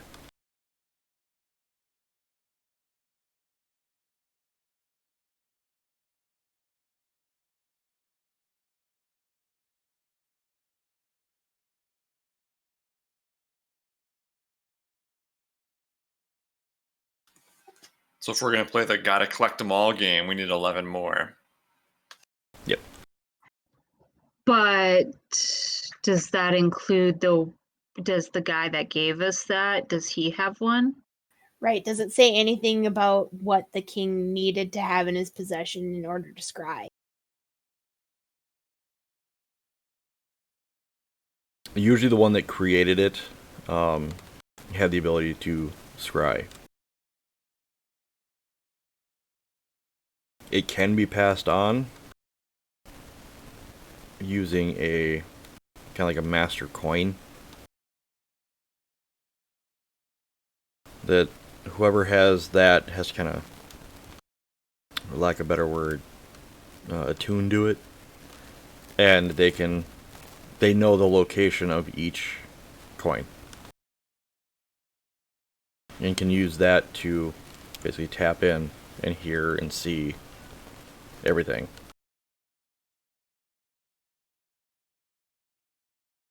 Some can be almost programmed with specific activation words. So when the words are spoken, it'll basically ping the controller. Which is what we have. Mm-hmm. Yep. But he can also use it anytime, Yes. but specifically it will ping him if certain mentions are made. Yes. Which is a very good thing Great. that we only agreed not to talk about it. He can see, but if we keep it in our pockets, all he's going to see is some black.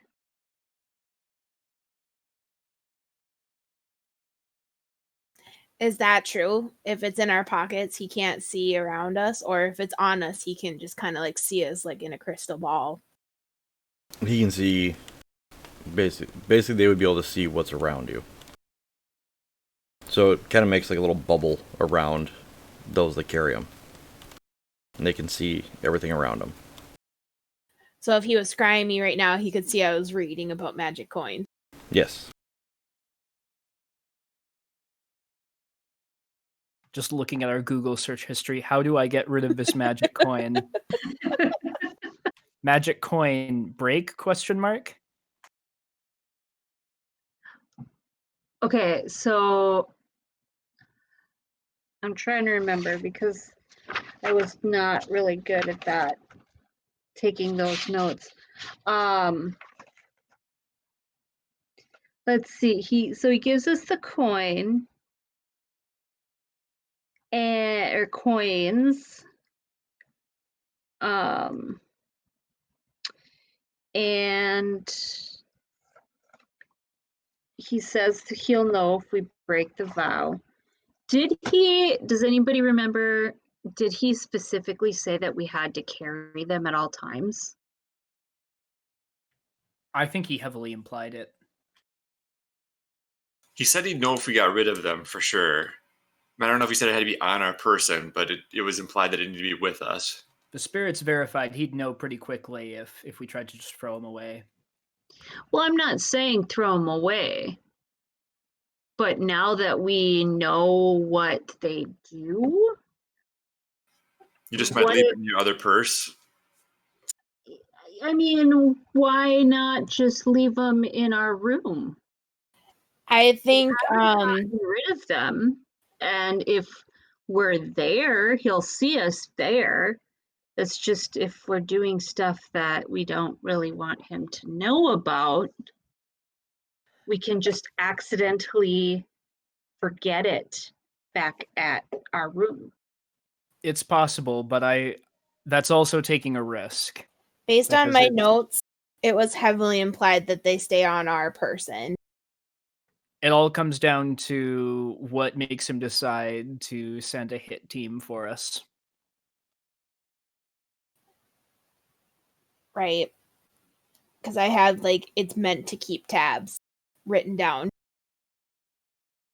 Well, Now it's just Star Wars all over again. What can we do? How far can we push this before they come to kill us, huh? do we have to put the rabbit or the squirrel into the ship again?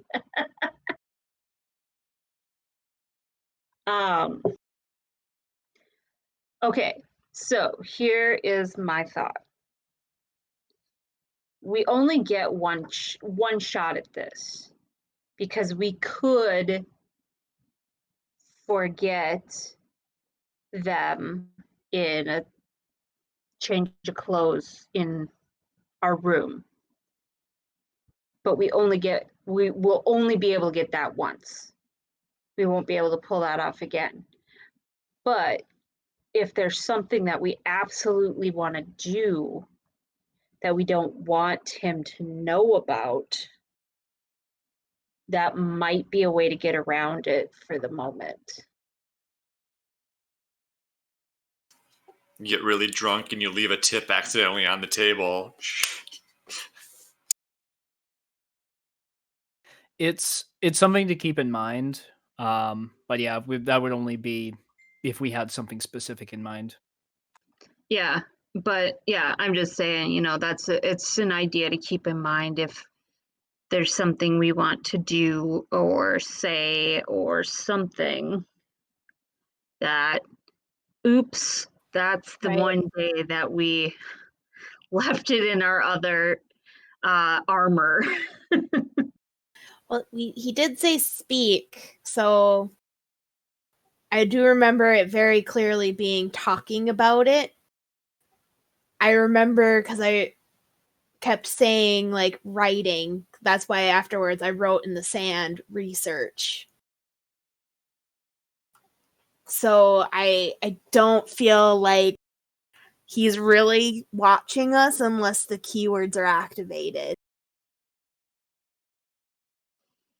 Well, I can't see why he would be watching us aside from the keywords, Hold but on. that doesn't mean he's not. We're forgetting something rather significant here. How many visitors do they get over a few years, a few decades? There are 13 of those coins in existence. And sure, whoever has that master coin can tell where they all are. But at what point do they get them back? They can't just let us keep these forever. It's good intimidation, but if they are so limited in number, he needs them back eventually. I feel like that's something dangerous to say in character. That's a good point. I probably shouldn't have phrased that in character. But are we even in the same room? I just wanted to say things in character because I like doing that. I don't know. I think the Key would have looked on it on her own because she took it very seriously. I'll leave that. Well, Crimson was trying to research the coins too. Yeah, so you two are basically side by side researching. I feel like I'd be I'll like leave it up to pointing out DM's passages discretion. to you. I'd be like, what I'd be doing is like pointing out passages, like being like, kind of showing you like, read this. We could make a code where we refer to him as like our uncle or something. Oh, did you hear that uncle is doing such and such or whatever? Ooh, I like that. And the coins are cupcakes. Did you bring the cupcakes? Yeah, we need the master cupcake, and then there's 13 other cupcakes. It would be foolish to leave home without cupcakes. It's always foolish to leave home without cupcakes. Dangerous to go alone. Here, take this.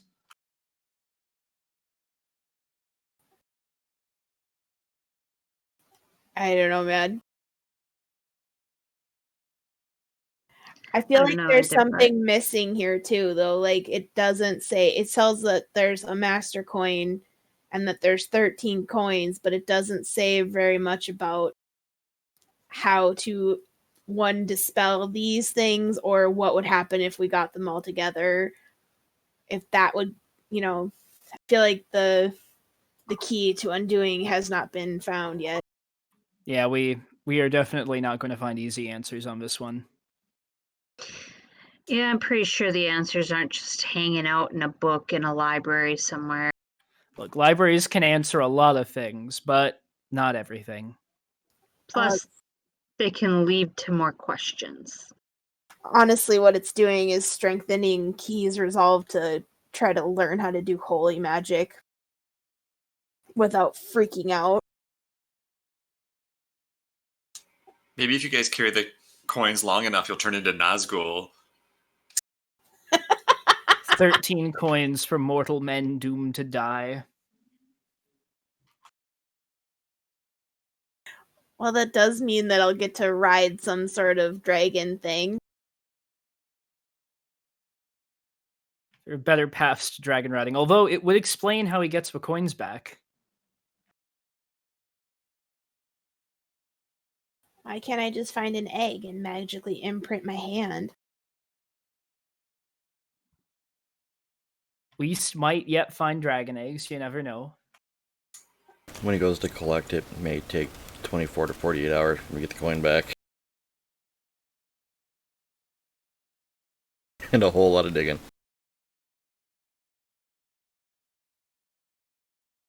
I feel like there was a joke someone could have made about Bitcoin somewhere in here, but I don't know enough to make it. Would you say this could be cryptocurrency? Heavy on the crypt. There we go. That's more like it.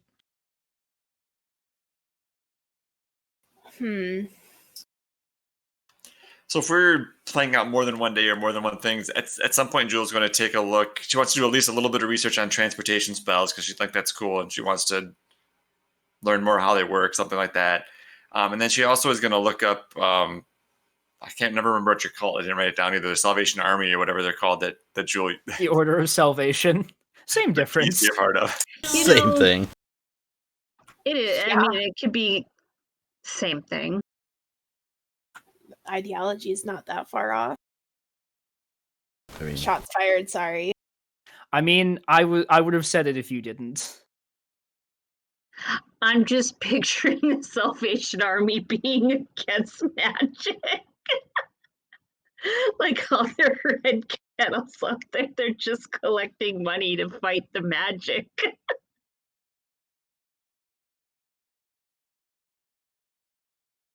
I mean, we just don't know. I mean, you're not wrong.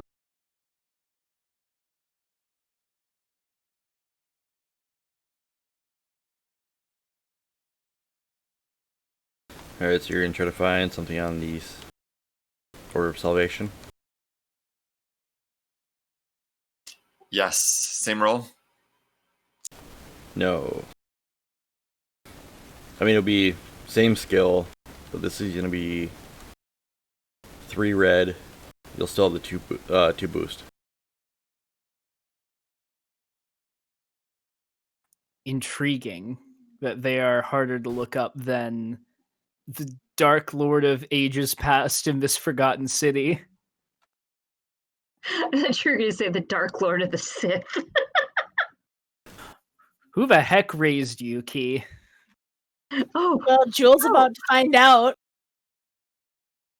oh, I'm sorry. I thought my Dark Lord of the Sith could protect an exhaust port that's only 2 meters wide.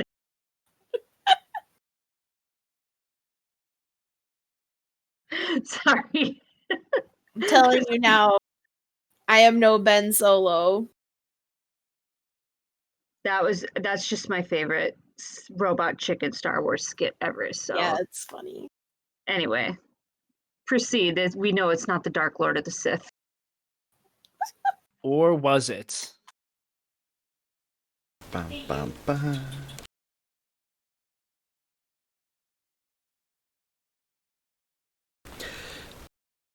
So, Jewel wandering around for quite a while ends up in this one section that is primarily full of scrolls. There's some books, but it's just like racks upon racks of scroll cases. Going through case after case after case. One kind of piques your interest.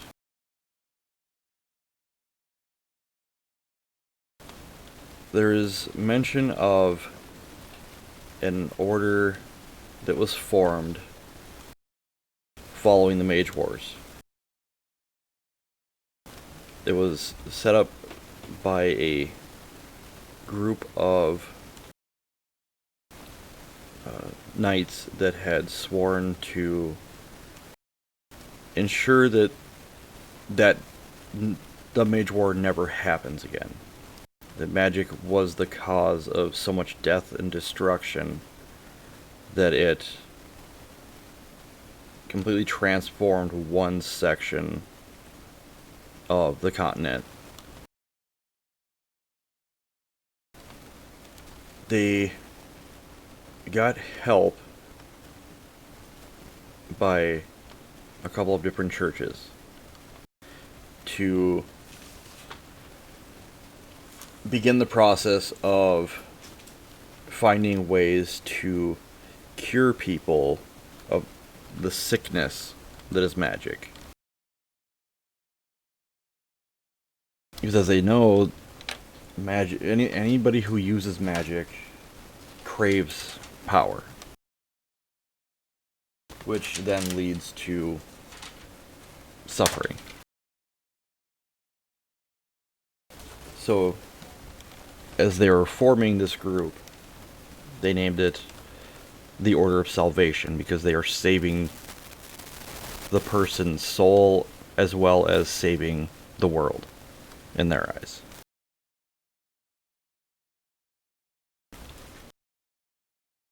Numerous attempts were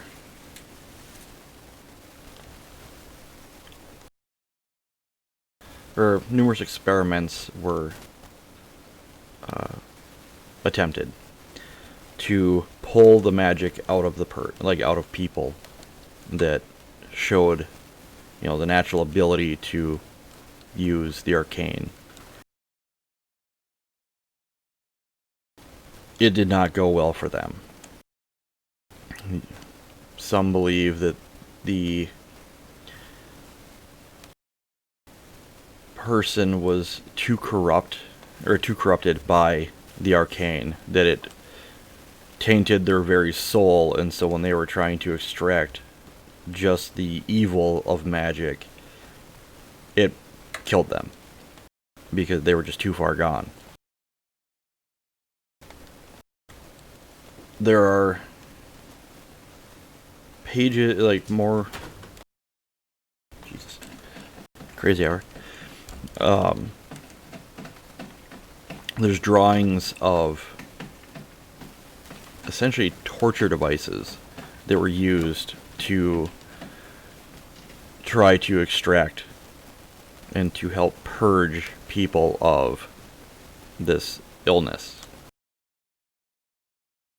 Looking at the images, they are flat out torture devices. But to them, they were doing what was needed, what was right. They, throughout the years, they have managed to kind of weasel their way into power, not only with cities and countries, but there's been a few times they've actually been able to get into the churches.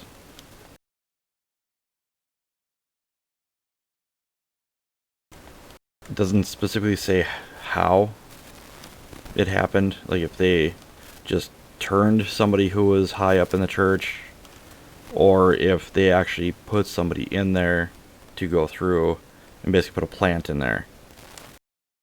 And then they just went up the ranks and ended up turning the church from what it used to be.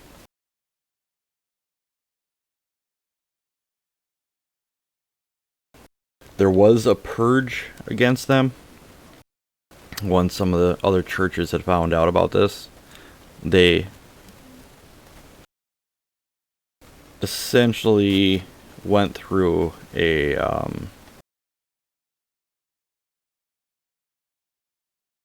trying to think of the word. Inquisition. sought them out through any means that they could. A lot of times it was offering up people as, they've been tainted, they need help. And they would try to track them back to where they would torture these people to cure them, and would lead raids to wipe them out. No matter how hard they try, they are never completely gone.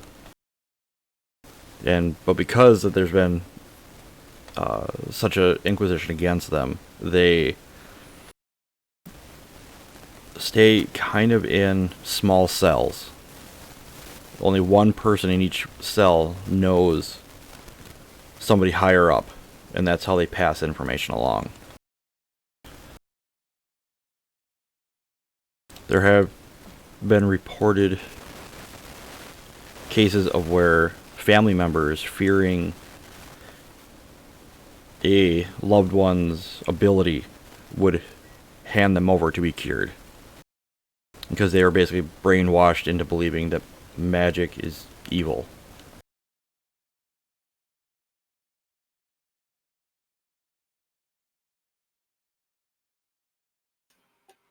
Jules gonna look if there's anything about getting them to leave her alone, or if there's some way to.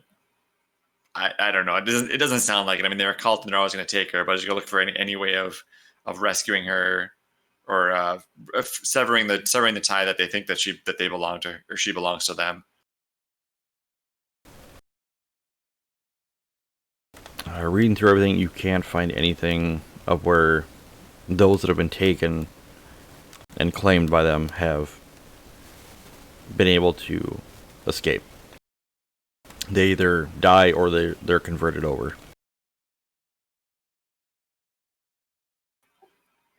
Good thing he is dead. He's not around anymore.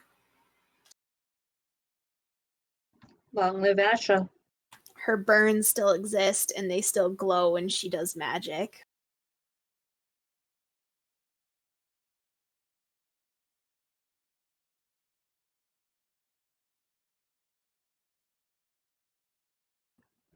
Well, cross that bridge when we get there. Just wear long sleeves and gloves. It'll be fine. Yep, that's why the first thing I did was buy a new dress.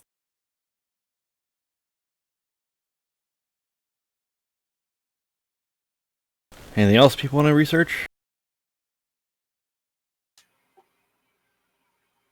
I would do some research on just those transportation spells too. I figure that's pretty mundane, though. That's pretty. There must be pretty common knowledge, but I don't need any details on that. I guess just it's something that Jewel would be interested in. Yeah, there's a lot of information on it, a lot of different takes on it, different ways to perform it.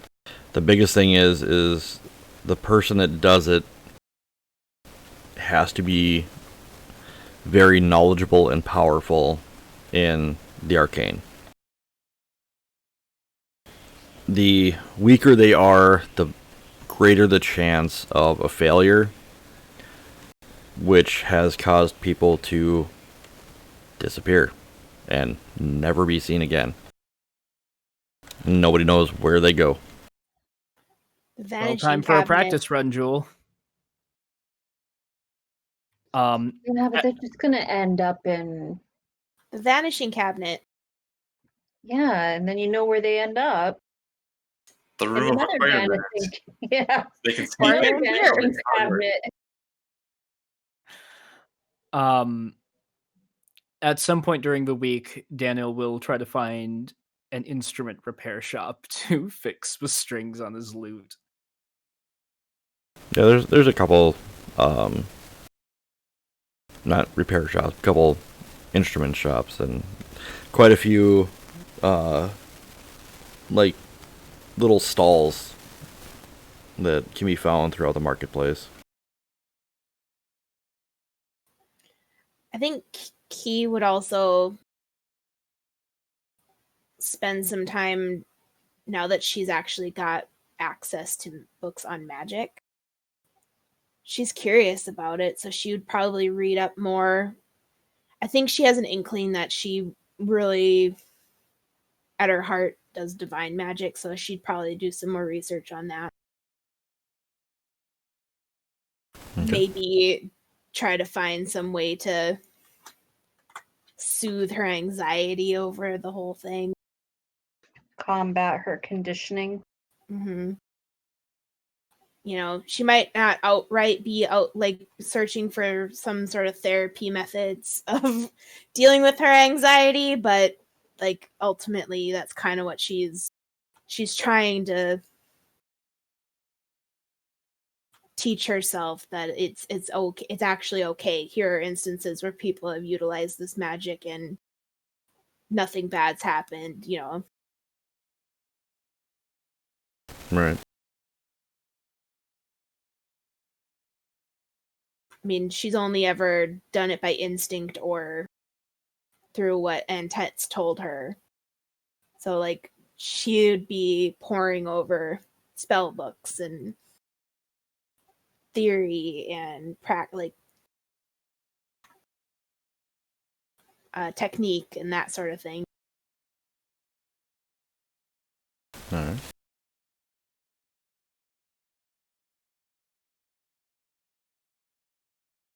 So what's Ula doing? She is just kind of like learning and stuff is cool. She's like, yeah, whatevs. But the library is not her favoriteest place in the world. So for like one day, she might skip the library, maybe go take Jorlak and go hunt outside the city or something. I Alright. was figuring like a training montage with Orlat, like different things you guys are doing, teaching him to sit, stay. Play dead. I was gonna say sit, stay, fetch. Play dead is a good one because then when somebody gets closer, you can Find the bone. Like, and when I say find the bone, like, find the specific bone. All right, go fetch the femur. right? No. That's a tibia. The femur. Those are like literally the only two bone names I know. Clavicle. Patella, Funny. tarsals, metatarsals, Rena or humerus, Coccyx. Radius. radius and ulna. That's what I was trying to think of. Yeah. Spine. carpals and metacarpals, Vertebrae. thoracic, lumbar, and cervical vertebrae. All right, I'm asking for the first and the fifth rib, not the second and the ninth rib. I want you to get the sixth vertebrae. Just that. Does it look like I count? Yes. Do you want Jewel to roll for some earring shopping too, or is it just assume that she can find some? Oh, yeah, you can easily find some. There's a lot of different, like, little jeweler stalls and carts. One store that sells more high-end precious gems. But yeah, you can stumble across some. If it weren't for the need of sleeping and eating, Key is spending all of her time in the library. Oh, they've got little coffee stands on each floor. There might be a couple nights Key does not come back. Next week we'll deal with Key's addiction to coffee and caffeine and how we get her to detox. And her debilitating lack of sleep. She comes back with a can of red Minotaur, just shaking. Do we need to set a curfew for you? Okay, try this stuff, it's amazing! She's gonna go full on hammy. She's so wound up that her spirals just start glowing. It gives you horns, man.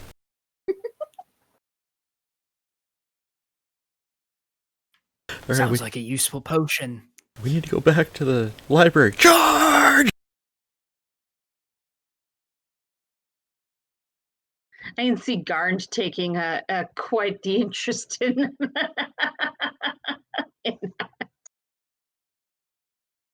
Oh dear lord, can we only imagine what mischief he's gotten into in this city? Yeah, well, we spend a week in the library. He's just out here making energy drinks. To be fair, Garnt's made a small fortune. Yeah, I was gonna say, next thing you know, he's got this like thriving energy drink business. but to be fair, he was left unsupervised. Yeah.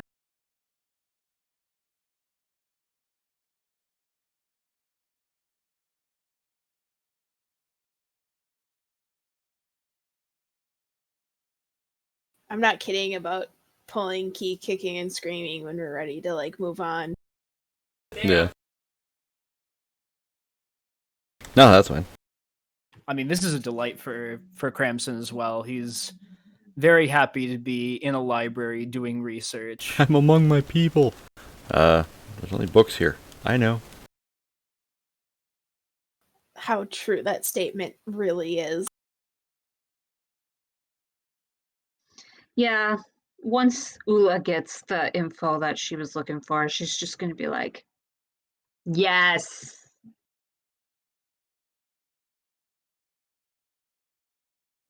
She's just gonna go hang out with her wolf. Go hunt. Alright. Well, I think we'll just call it here for the night. Sounds good.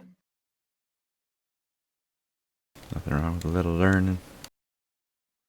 Next week It's we a will good time in the deal with library. the energy drink issue. I can't wait to see how the rug gets pulled out from under us this time. I know, right? Uh-huh. Hey, you spent a nice, peaceful week in a library. I'm sure nothing bad's happening elsewhere. Well, here's hoping. You just had a couple of visions of doom, like a few cities being burned. It's fine. It's fine. It's I haven't fine. had that vision in like a week. It's fine. Granted, Key hasn't slept, so can't have a vision if you aren't sleeping. Sure you can. They just don't come in the dreams. They come from the Minotaur energy drink. It's just like a mirage. It just like shimmers in front of her and the book. They become hallucinations.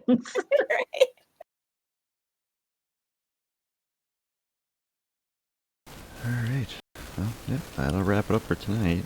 If anybody's watching, thanks for sticking around.